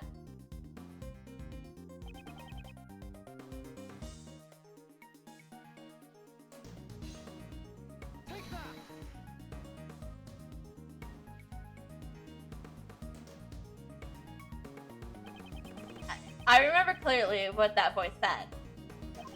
You can't hide that burn from me. On the victim's hand, there was a burn mark. Indeed. Just happened to be matched up, you see. But what of it? According to case testimony, the victim had been holding the stuffed animal, and that just happened to record a characteristic of the victim, namely the burn. That's just a coincidence. I mean, it could happen, right? I don't think so. It is hard to believe that all of this is simply a coincidence. The voice and the stuffed animal were most likely recorded during the incident. One of these voices must belong to the true culprit. From what we have heard, it must have been the one who was doing most of the talking. But what's the point? In the end, we still can't tell their gender or identity, you know? Indeed, because they had been using a voice changer, it can't be helped. It seems the situation has become quite clear. The conversation Miss Hart had overheard between the culprit and Miss Crane. That's what I've been telling from the start. And from this, we will understand a new fact. Please enlighten us then. I trust that you have no objections, Mr. Chairman. Do what you want. According to Miss Hart's testimony, just before the incident, two people came out from the auction hall using the lift. It must have been the conductor and one of the auction's guests. They probably went there to settle the payment after winning a bid. And then, it was there that the culprit was carried out. Crime was carried out. Since the auctions continued after the crime took place, we are led to a single truth. This new fact we have arrived at.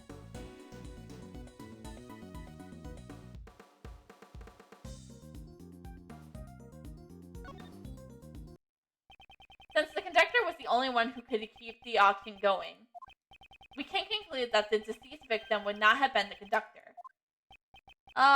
Justine, please be quiet here, okay? If the conductor was not the victim, then they must have been the culprit. Please wait. That alone is insufficient. Of course, I do not intend to rely upon the process of elimination.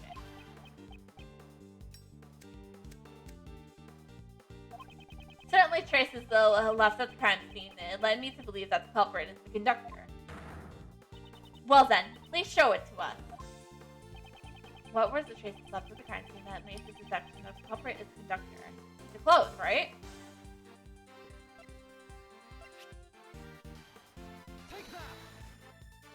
This is the piece of evidence that shows that the culprit is the conductor. I don't quite understand. Even if you don't understand, everyone else certainly does.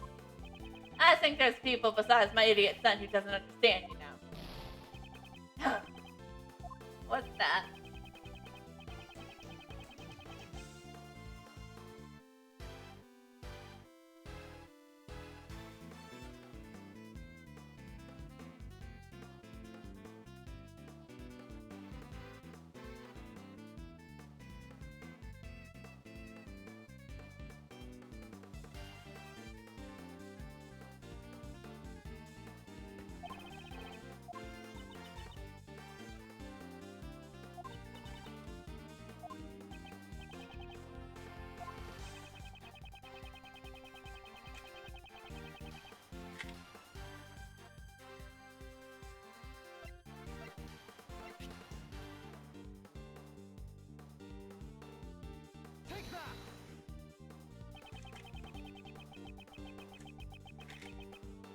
culprit purposely left a large amount of blood in the meeting room.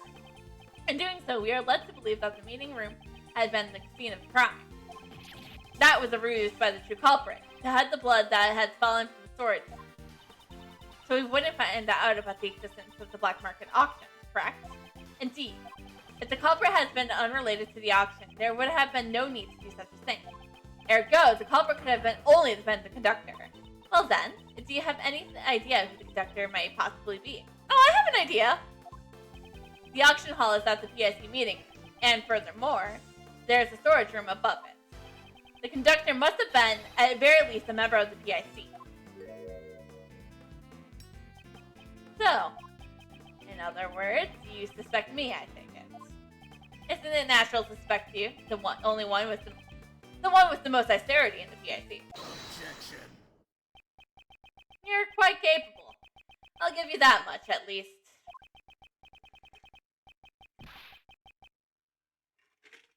But you know, like I said before, you're far too naive. Hey! I took down an ambassador before, and that was like a week ago. That was like over 6 months ago in real life. So, yeah.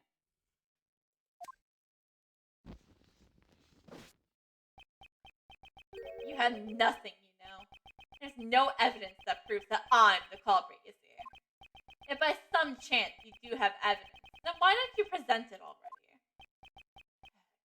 He's right. We don't have evidence against him. Do I have evidence that Bias is the culprit?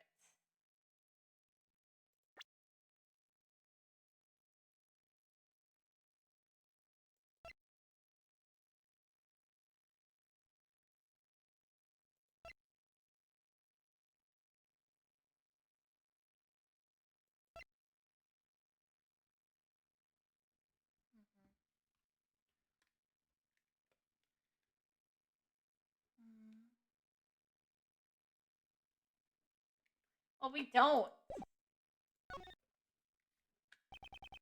Bias himself has suggested that he isn't the criminal. He's been showing that strange self-confidence for a while now. He knows that there's not a single piece of evidence left behind to incriminate him. Haha! If you play with fire, you're gonna get burned, Edgeworth. Just kidding. I always wanted to say that, you know. Well then, Courtney.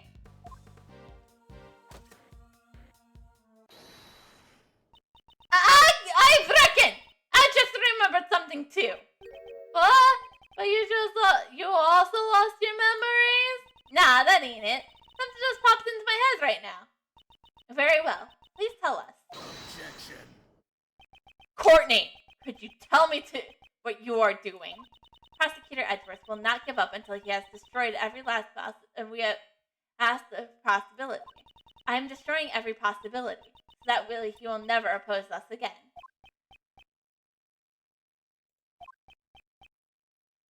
I feel like she has a deeper meaning behind that. Justine, I don't really know what's going on, but well said. Pops, I'm gonna help too, after all. After all, he's the one who's wrong. Fine then, let's hear what she has to say. Well then, Miss Hart, please proceed. Twisting! Just leave it to me. Please make sure you only tell the truth.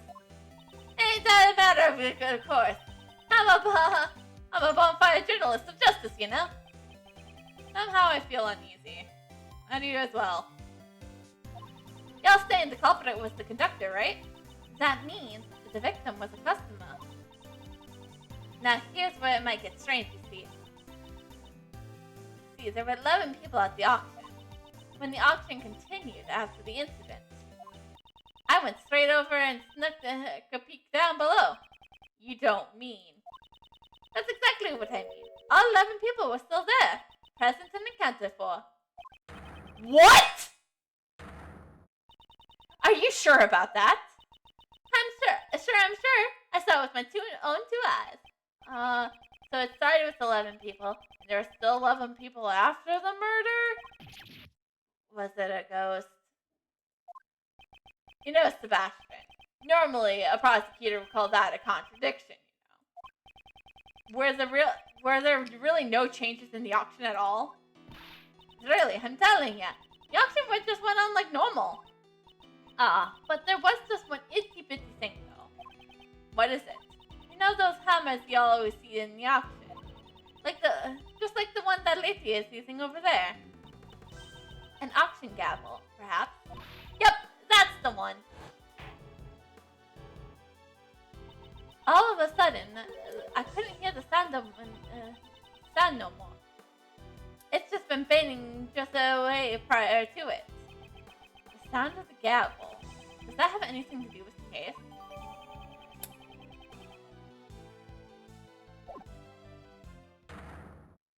If Miss Hart's testimony is the truth, then this matter has taken a grave turn. If the victim was neither the conductor nor a customer, the very foundation of Prosecutor Edgeworth's reasoning would collapse. Justice prevails, as they say. I hope you learned your lesson, Mr. Edgeworth. Mr. Edgeworth, is there really nothing we can do? It's not over yet. Some mystery still remain. I have to think. If I don't, then Kate will be... Did you get the answer with who you wanted this time? Well, then the deal's a deal. Please wait, Mr. Chairman. I believe it's still too early to make a judgment. There's still a few mysteries left in this case. Until we have solved them, we cannot call this a complete victory. Yeah, she's definitely being like, this isn't right what we're doing. Isn't that right, Prosecutor Edgeworth? I was expecting you to shout, hold it, like you always do. Yes, of course. Once again, Judge Courtney has come to my aid. Well then, what is it? What sort of mysteries are left? Well, of course, there's the contradiction in the auxiliary report. That kind of thing. I brought her in. Well, what's wrong? Why are we suddenly called here? Did someone suddenly get sick? I'll begin forgetting a compress. Ouch. What are you calling me here for? Did something happen? And Dr. Young, Miss Jensen, you have my gratitude for taking the trouble to come here. This won't take long, so please relax.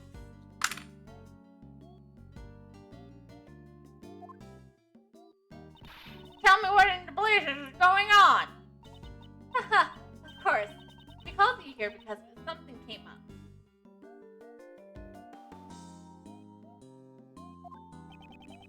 Judge Courtney, what are you planning? Von Young, under the divine rule of the law, please answer truthfully. There were no mistakes in your officer report, correct? Penny would never make a mistake. That's certainly strange. Huh? What's strange? This court has found an error in Dr. Young's officer report. Dr. Young, please tell the truth. Did you falsify the officer report? That's terrible! How could you accuse her of that? I have no idea what you're talking about. Why would I do a thing like that in the first place? To protect the true culprit, of course.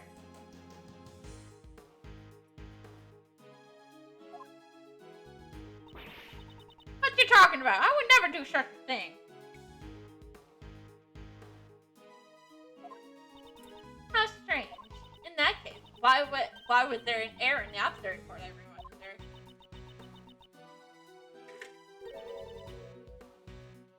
Prosecutor Edgeworth, what do you think?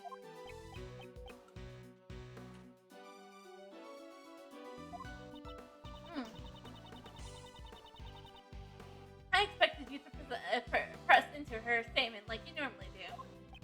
Why is she taking control of the situation and trying to help me?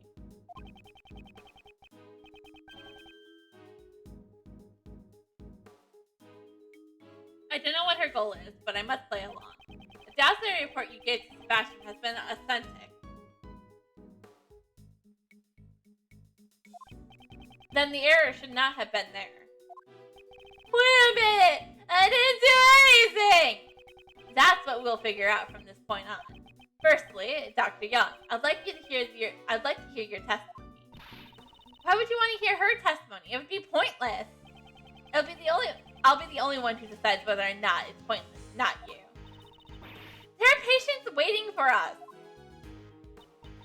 But Granny, ouch! Anyways, we don't have time for this. Is there any way I could convince you? This is the utmost importance. Mr. Miles Edgeworth, Granny said she'll testify. So please, try to finish this quickly. If we don't return soon, there will be people in terrible suffering. And yet, you're lollygangling on about on the viewing point earlier. I promise you, this won't take long. Only if she tells them the truth, of course.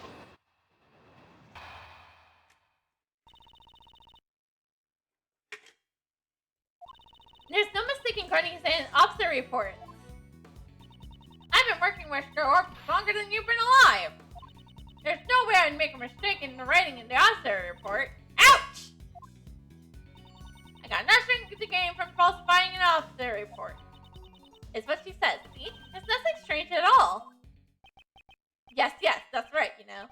There's no way she would falsify it, you see. Under the name of the goddess of law, do you swear on this testimony is the truth? Of course, Granny would never tell a lie. Objection! We're asking Dr. Young. We do not need to hear from a third party. I'm not a third party. I'm on Granny's side. If you raise an objection to my testimony, you'd best be prepared yourself, you ex-prosecutor. I'll definitely expose the contradiction in the auxiliary report.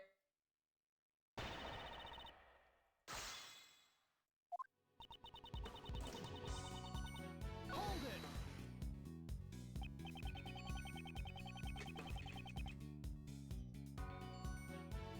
So you're saying there's no way Dr. Young could make a mistake? Of course!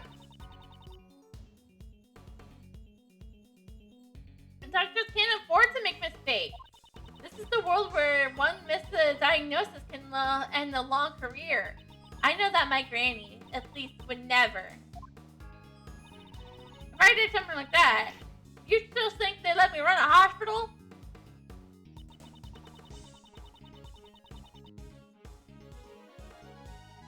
Hold it! In your long career, you've never once made a mistake. A doctor is only as good as the length of their track record. Heh, you're just talking about lengthy track records. That's the former trade prosecutor has one too. And yet, his actual abilities don't seem to measure up. I hope that you're not saying the same as well. Oh, that's a little bogey, you know.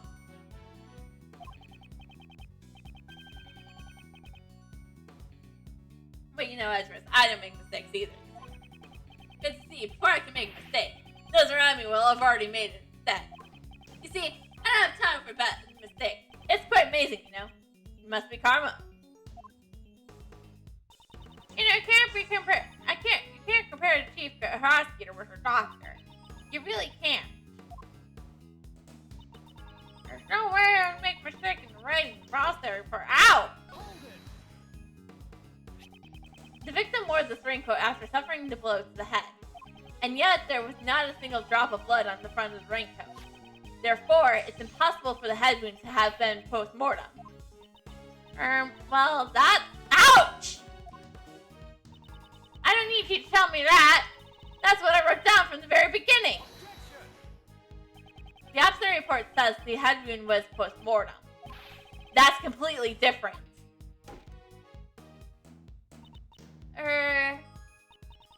Yeah.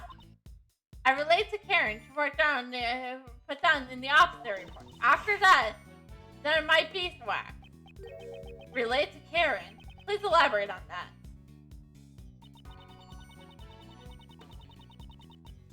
Hold I would like to verify once again what you saw when you examined the body. Like we said, ouch! Oh, well, about that, she was done by a stump in her noggin. Dr. Young, you know when this happened? That happened. Before she died, of course. The wounds on her chest were post-mortem. That's what I relayed to Karen. That's what should have been written in the report.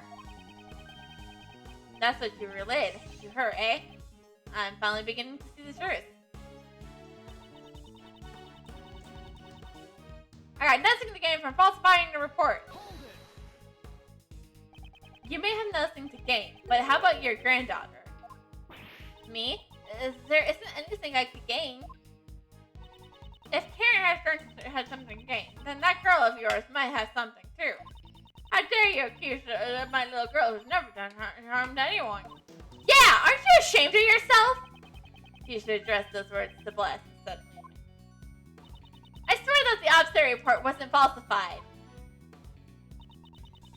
That's what you said. Nothing strange at all. I don't want to press. I just want to get this over with.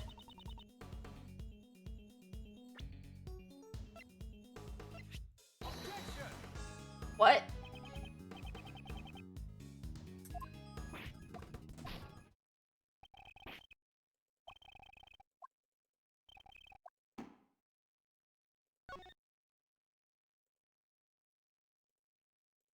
Oh, fuck.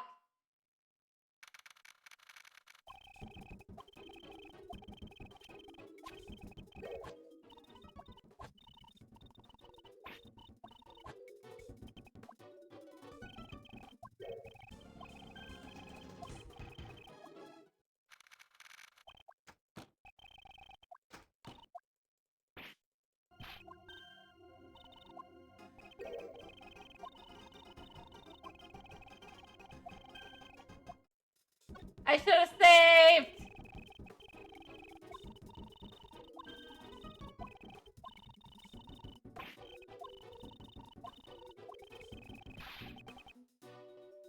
Oh. Yeah. Sorry.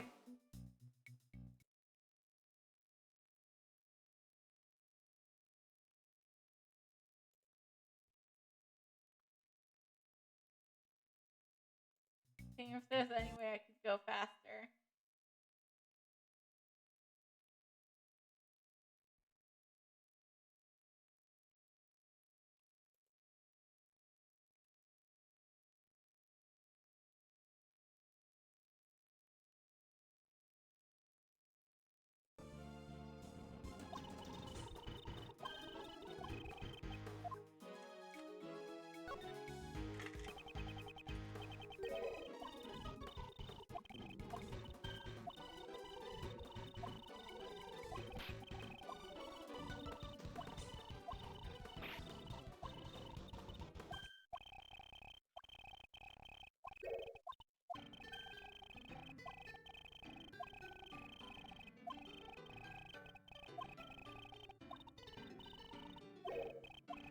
This is like 2 hours to.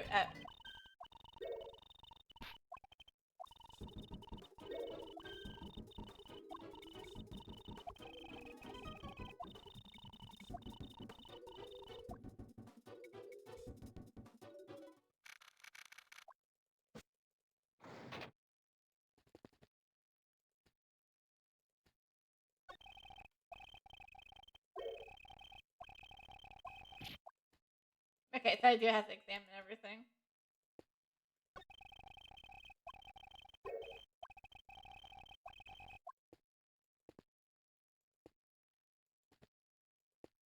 Oh, we have to look at the.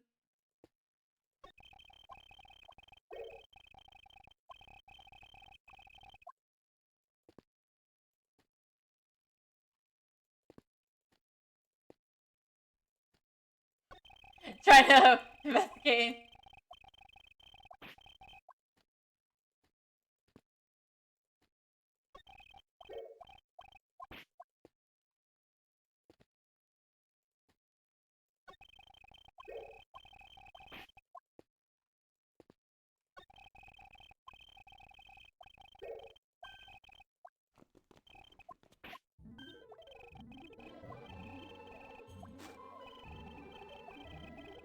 Oh, we have to deal with his logic chest again? Oh, fuck.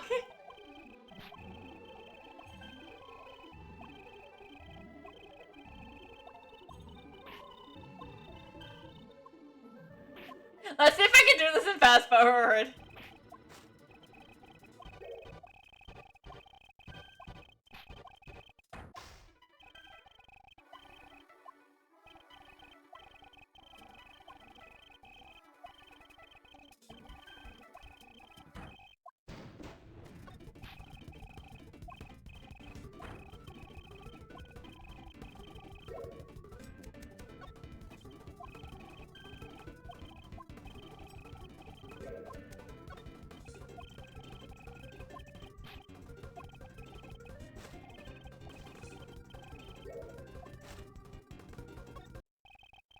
Things are going well.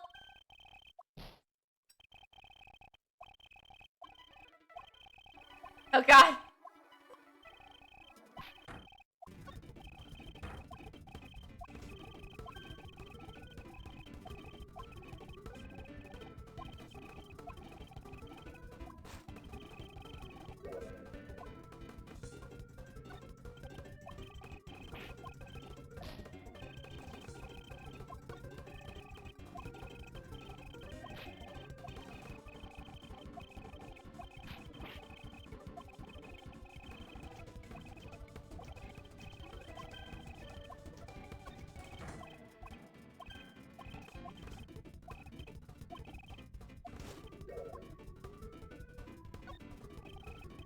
Fuck.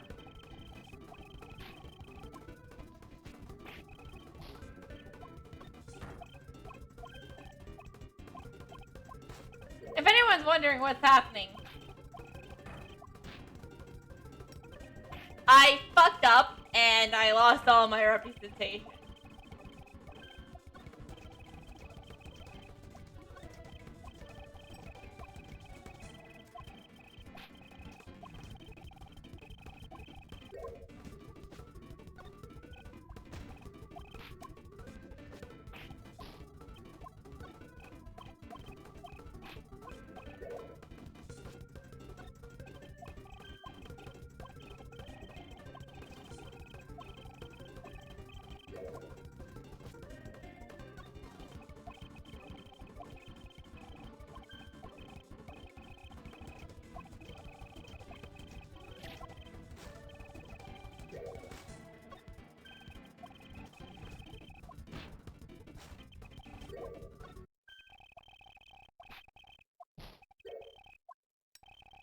I'm holding down tab and just pressing as quick as I can.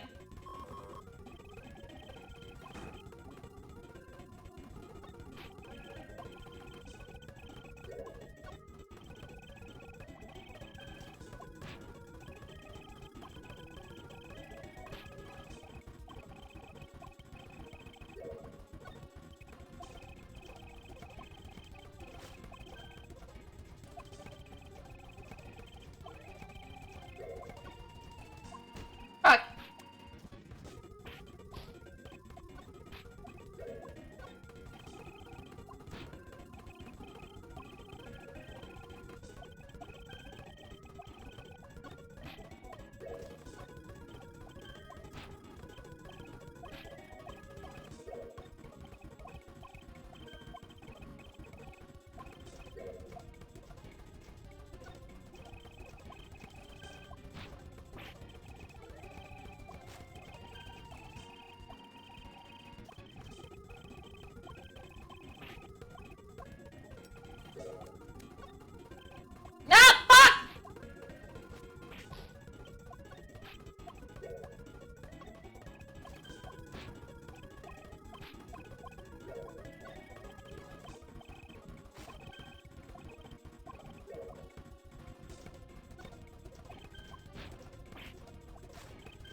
Logic chess is easily the hardest.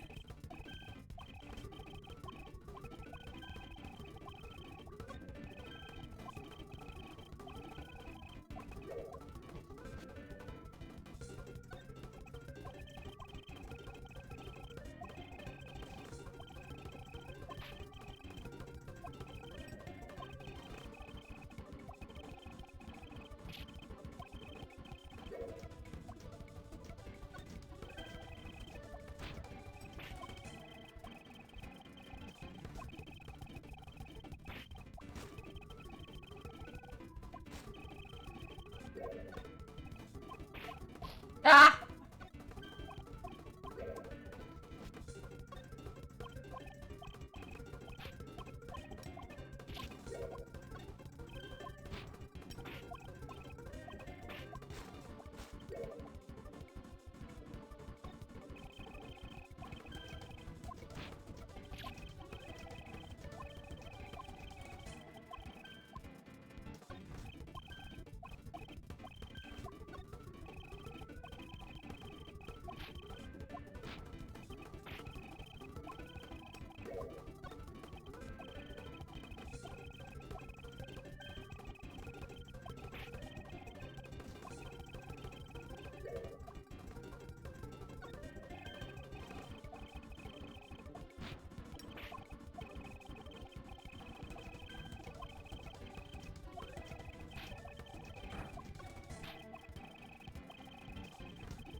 Yeah, we nailed it!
I also would like to say this is also only in part 1, so imagine what crazy shit we're gonna get into next time.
See, this part I remember.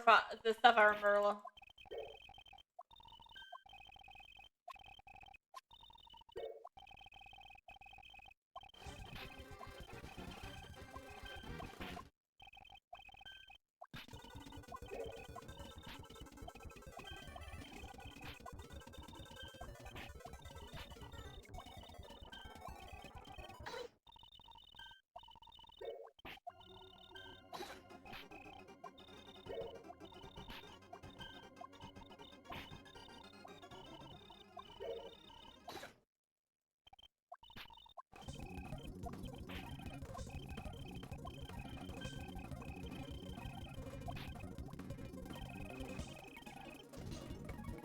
blood on hand.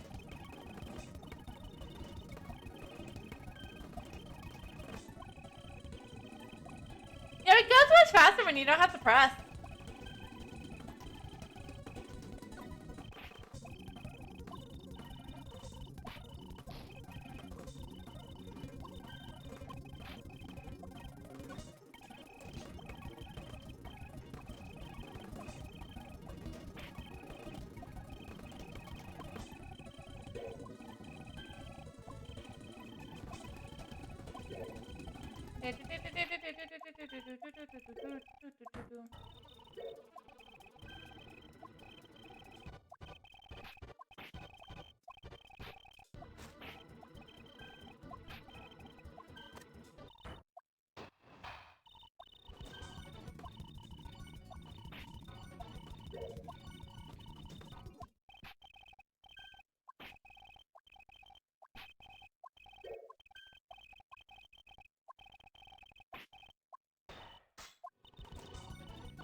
My hand hurts so much from all this clicking.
Oh yeah, break a mine. I would also like to remember with that too, everyone, that the investigation games came out before the Great Ace Attorney Chronicles. I just happened to play the Chronicles first because with how I'm playing things, it was just most easy for me.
Um. ye- Sort of.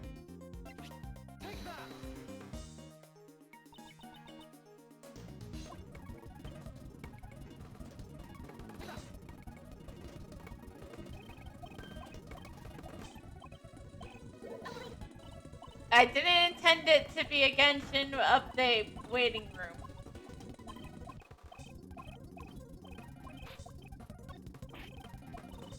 Oh. Having to go fast forward through it because you've already been through all of it. I'm doing good. I'm just making silly mistakes because I made one too many silly mistakes.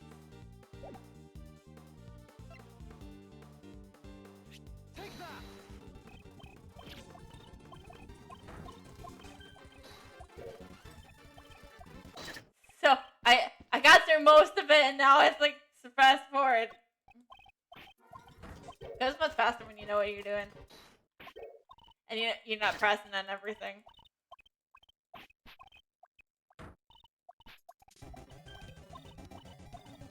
Yeah, no silly mistakes. We're a prosecutor. Actually, we don't have a badge right now, so unfortunately, we are kind of not a prosecutor. But you know, it's like.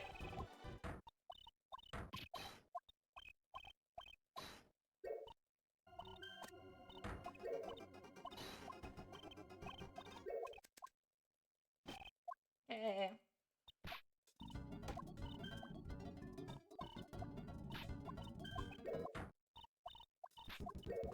Okay. I'm almost to the part.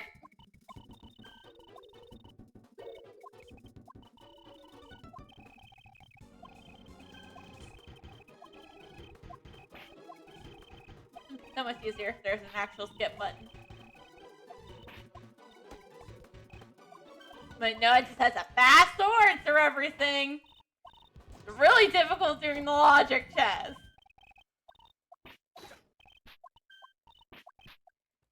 Finally! I can stop holding down the tab button! Okay. First things first. Press this.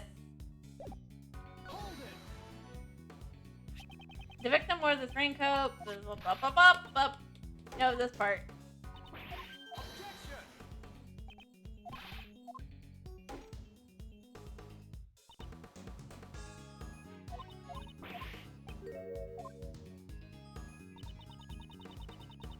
Okay, I've already pressed that.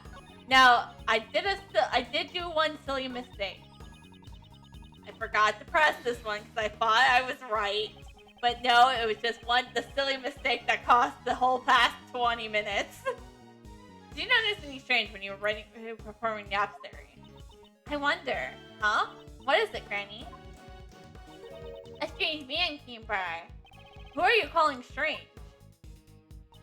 He wore some really strange clothes. He even had some frilly string around his neck. They're talking about Edgeworth.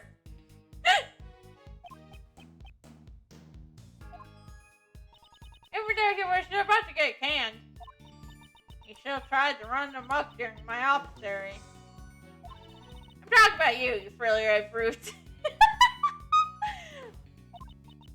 I see. So Mr. Edgeworth is a strange frilly red brute. Kate! Please don't only remember the odd things about me.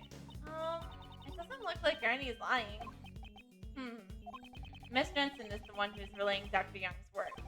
I'll have to confirm whether or not Miss Jensen has told us the truth.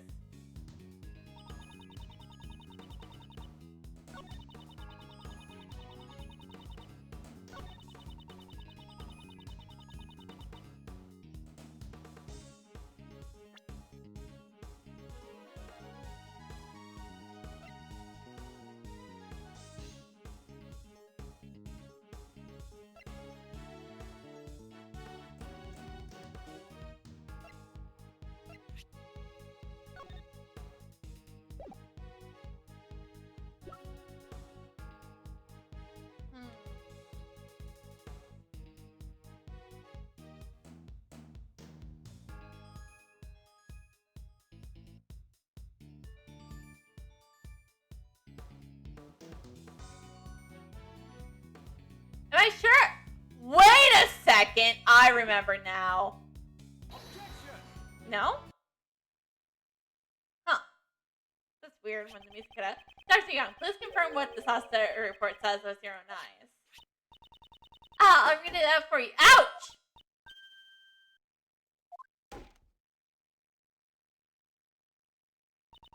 This hospital report wasn't written by me. What? What do you mean?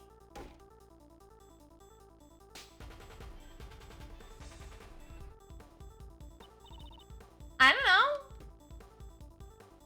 Someone's bullet.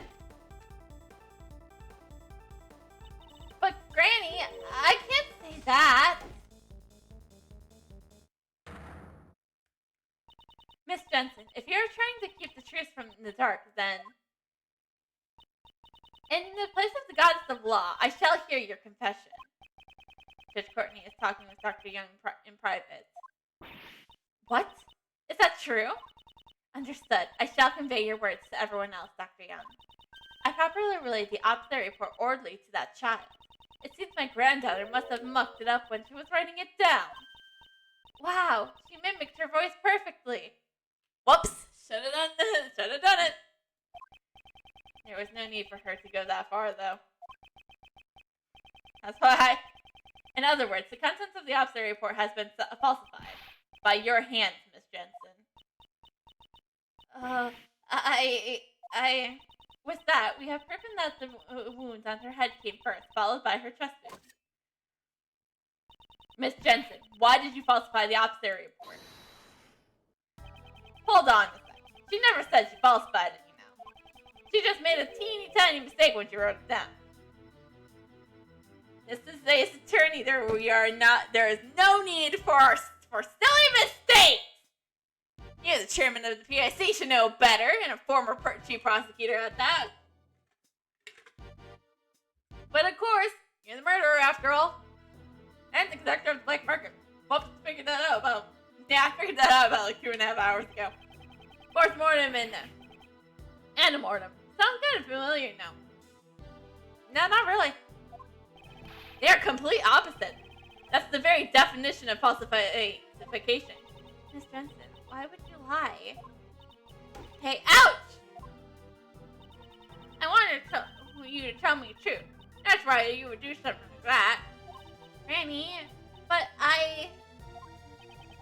because you falsified the author report, Kay fell under suspicion. Tell me why you did it. I can't say it. I just can't say it. Not I don't want to say it, but I can't say it. You're a bunch of bullies, you know. Says the one who always calls his son my idiot son! Okay? Sebastian is a precious little boy who needs protecting from his own father, apparently! Gang up on poor girls who love their grandmothers, so. He's totally unrelated to this. I think we can forgive her for one tiny mistake. That won't do. Aren't you the one with the most loose if she testifies? What are you saying? You see, as a former prosecutor, you have to speak a little more clearly, you know. Very well, as you wish. I shall answer clearly. Miss Jensen played an essential role in this case. She was an accomplice. Miss Jensen falsified the opposite report in order to assess the true culprit. This is the true culprit. Ouch! This girl's an accomplice? What's your bias for that claim? It was impossible for a single person to commit this crime in the first place. The criminal could not have been committed without two people, namely because the number of people wouldn't match. If the conductor was the culprit, one of the auctioning guests was the victim, it would contradict with the witness's testimony that there were 11 people after the incident. What now? Y'all got a problem with my testimony? We always have a problem with your testimony, Lotta. It's kind of the same. Not at all. Rather, it's because I believe your testimony that's why an accomplice must exist.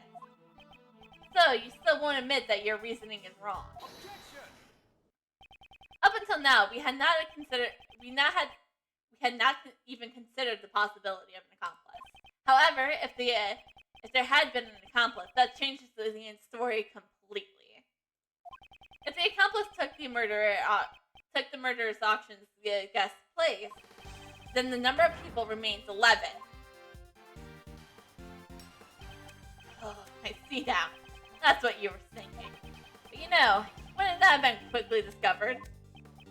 Miss Jensen and the victim had similar physiques. If she wore the victim's mask, she could have easily taken her place.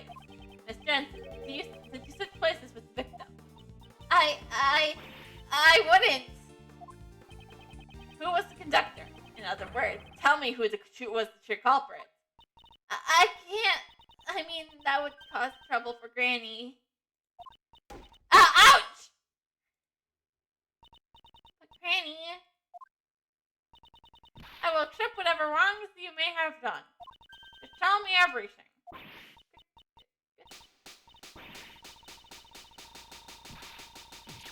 I feel very bad for Dr. Young right now.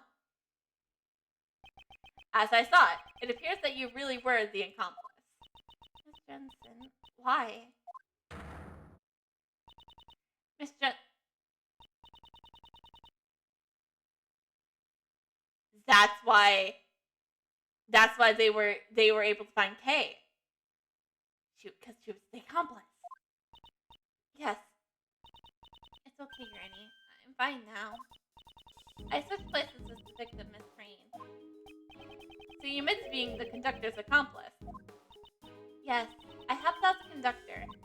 I don't really know why, but for some reason, the conductor was expecting to be attacked by Miss Crane. The conductor expected the attack from the victim. They were sure it was going to happen, so that's why they came up with a plan to counter it. A way to beat the victim at her own game, and that's what I was called in for. I was told to wait in the storage room before the auction began. Oh there! You ain't fooling my ass! If you were waiting in the storage room, I reckon I would have bumped into ya. After all, I've been up that storage room for the entire auction. And telling the truth! I wonder about that, you know. Can we really believe a girl who falsified a report? There should have been many places to hide that in that storage room. But by all means, tell me, where did I learn nurse hide? The place in the storage room where Miss Jensen was to hide was... trunk. She hid inside this costume trunk. A costume trunk, eh? Ah, now that you mention it, that box was already there before I snuck in. I figured I would hide there myself, but it was wrapped up nice and tight with a chain. And it was locked too, so I had to give up. I expected that when you sneaked into the room, Miss Jensen was already inside the trunk.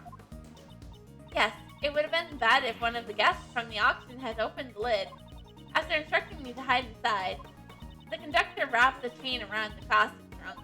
I think they went downstairs using the lift shortly thereafter. I was right before the auction. So when the auction began, only you and Miss Hart were in the storage room. Yes, that should be right. The auction has been going on as usual, but when a certain participant made the winning bid, the conductor committed the crime. Miss Hart must have heard the altercation that occurred then. You betcha! I was scrambling behind the statue the whole time, though, following the altercation, and Jill Crane was murdered. After killing Jill Crane, the conductor carried her body to the costume trunk. And Miss Jensen, who has been hiding in the trunk, was made to take Miss Crane's place. The victim's body was placed inside the costume trunk. The conductor then took Miss Jensen, who has been looked like Jane Krill, and returned to the auction hall if nothing happened.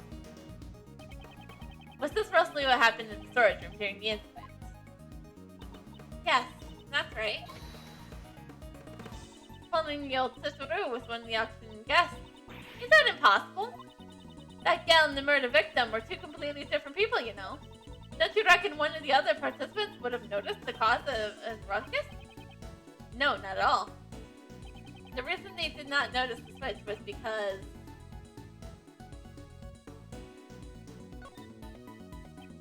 most likely Miss Jensen acted like the victim. Since her face was hidden, that's probably why no one noticed. Yeah, dummy! Even if it was her face hidden, they'd still be wearing different clothes.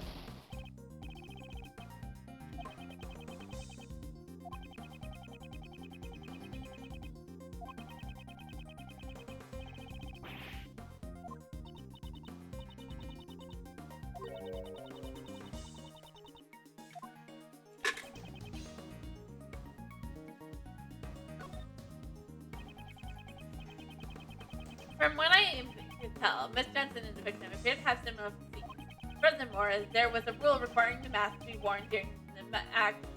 If their clothes were the same, I doubt anyone would have noticed that she was a different person. Yes, I blended right in. I borrowed Miss Kane's clothes and ouch!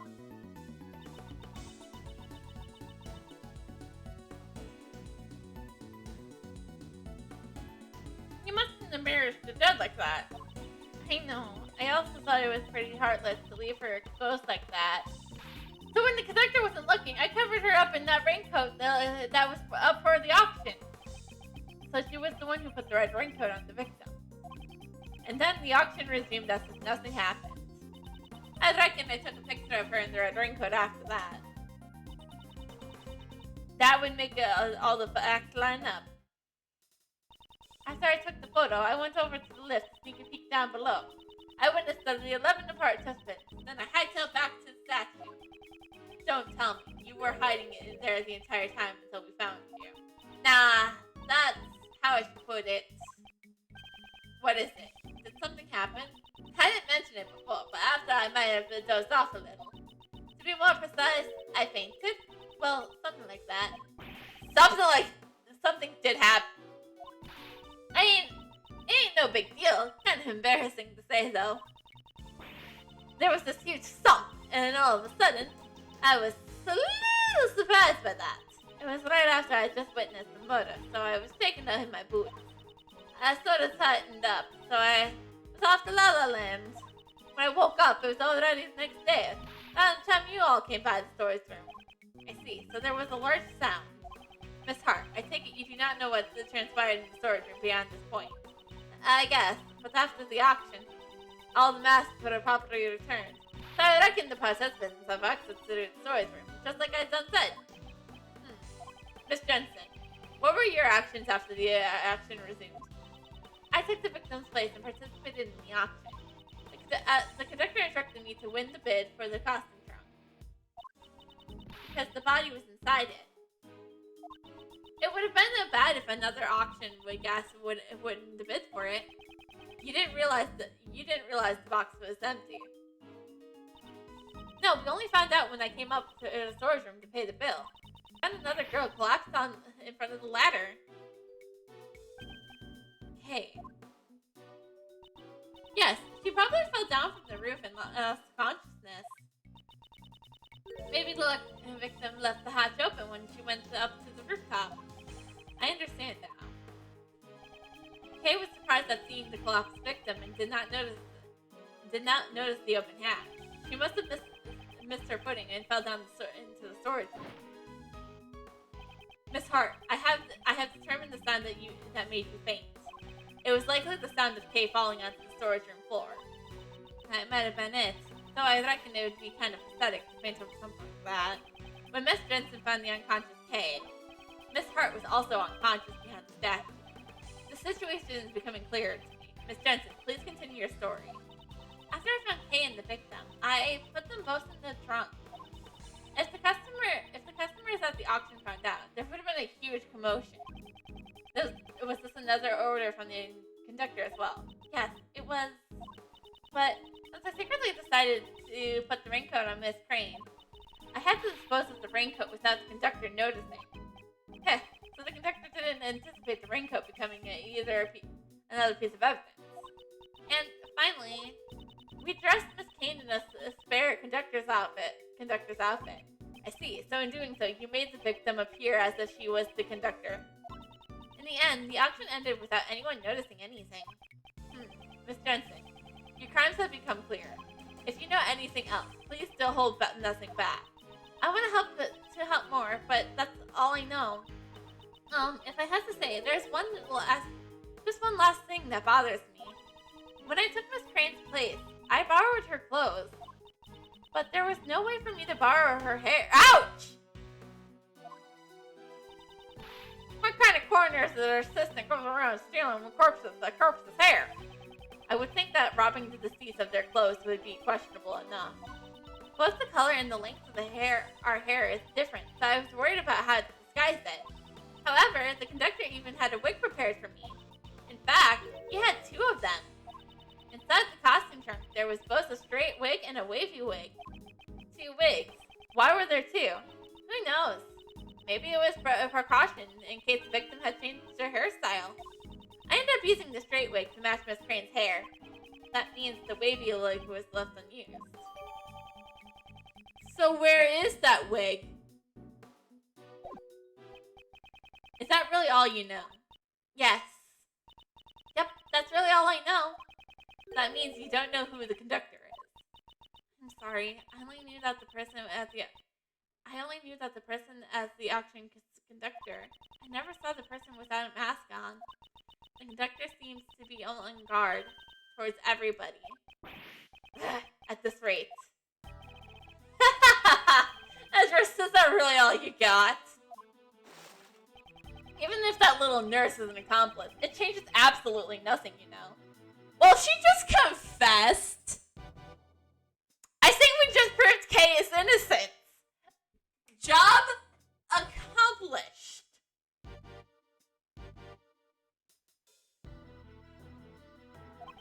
In the end, the true culprit still is Kay Faraday. All you did was add another criminal, you know. The rule of law cannot be overturned, at least not for your sake.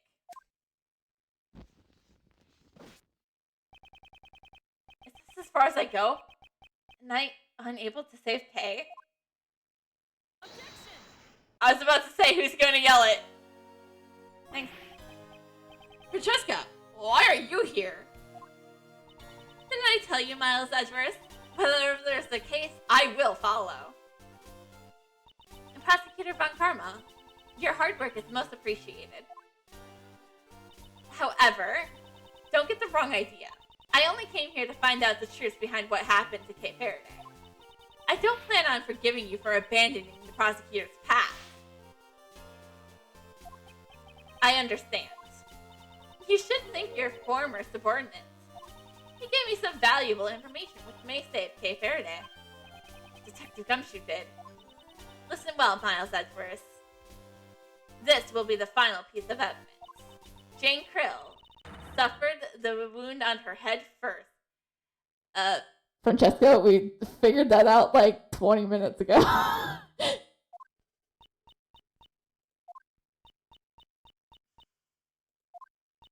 Will someone say something? Well, I hate to say it, but we already proved that. Already proved? Yes, well, just a few minutes ago. You should have told me sooner! You just got here. You're the one who barged in here and started talking. Well then, does that mean you found out what the murder weapon was already? No, not yet. I thought so. In that case, listen well.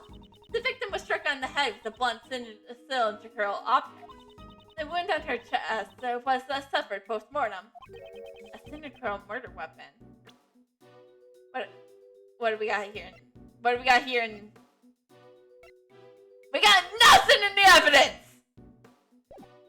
Objection. You know, this report of yours, I trust it's accurate, of course. This was the result of two independent observations carried out by two respected doctors. Objection. That's reassuring, but it's too bad. You have no right to investigate this case. Interpol is after the black market action, and I'm the prosecutor in charge of the investigation. If the victims participated in the auction, therefore, it's only natural for me to investigate. Especially now she's been murdered. I see. Clever girl, little Von Karma. Then it has been settled. The victim died from blunt force trauma to the head. Unfortunately, the murder weapon has yet to be found. Heh, just knowing the shape of the murder weapon gives me an idea as to what it might be.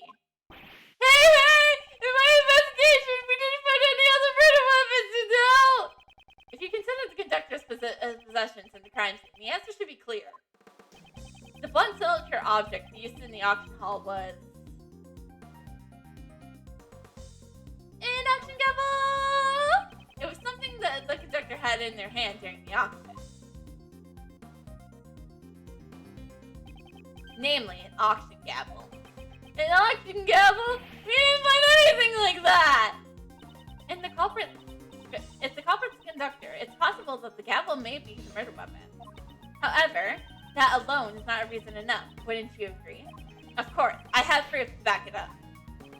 This piece of evidence proves that the murder weapon is the auction gavel.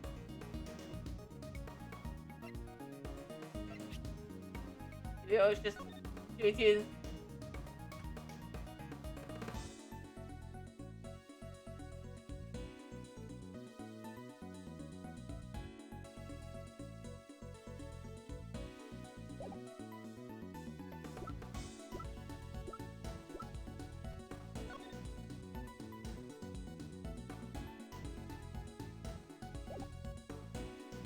Oh, on this gavel. According to Miss Hart's testimony, after the victim has been murdered, it seems she suddenly stopped hearing the sound of the gavel during the auction. However, she had been able to hear it up until then. Why was that, you ask? It's because it has been used as a murder weapon and was covered in the victim's blood. It became necessary to dispose of it. Isn't that right? Ballast the best. I'll have a search for the murder weapon performed immediately. Well, good luck with that, you know. You gotta work hard as you can while you're young, you see.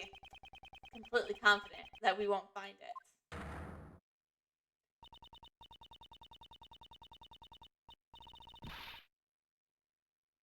He has it on him, doesn't he? Well then, while the search for the murder weapon continues, I hereby call for a brief recess. I need to end. This has been a long... Yes! Save! Please! We'll finish the Forgotten Turnabout. I'll finish the Forgotten Turnabout on Thursday. We'll see. We'll expose the man for who he truly is.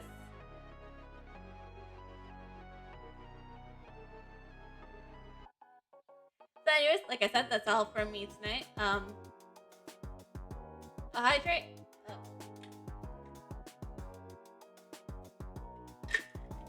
Thanks for the hydrate. I don't know when that was redeemed because I was looking at the multi-stream Twitch for both Twitch and TikTok.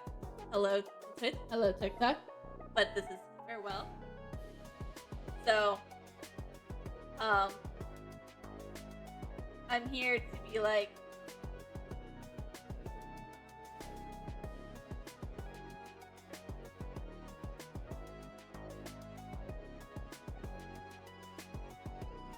so like I said, I'll be back on Thursday for more Ace Attorney investigations, and Saturday will be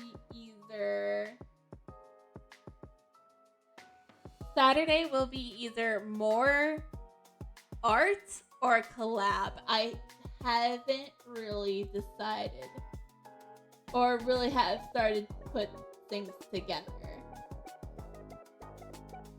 So just keep a note. One of those two things. It could be something you don't know, or it could just simply be some, art. More art. It also has to, pick which character.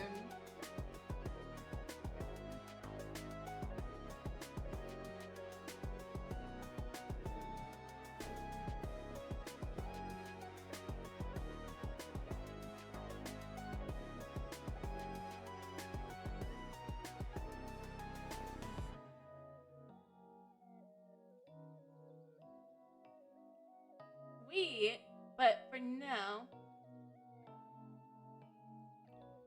We are gonna raid Nomatsu. Make sure to send them some love and have fun in their stream. And I'll see you guys again on Thursday for more Ace Attorney Investigations 2.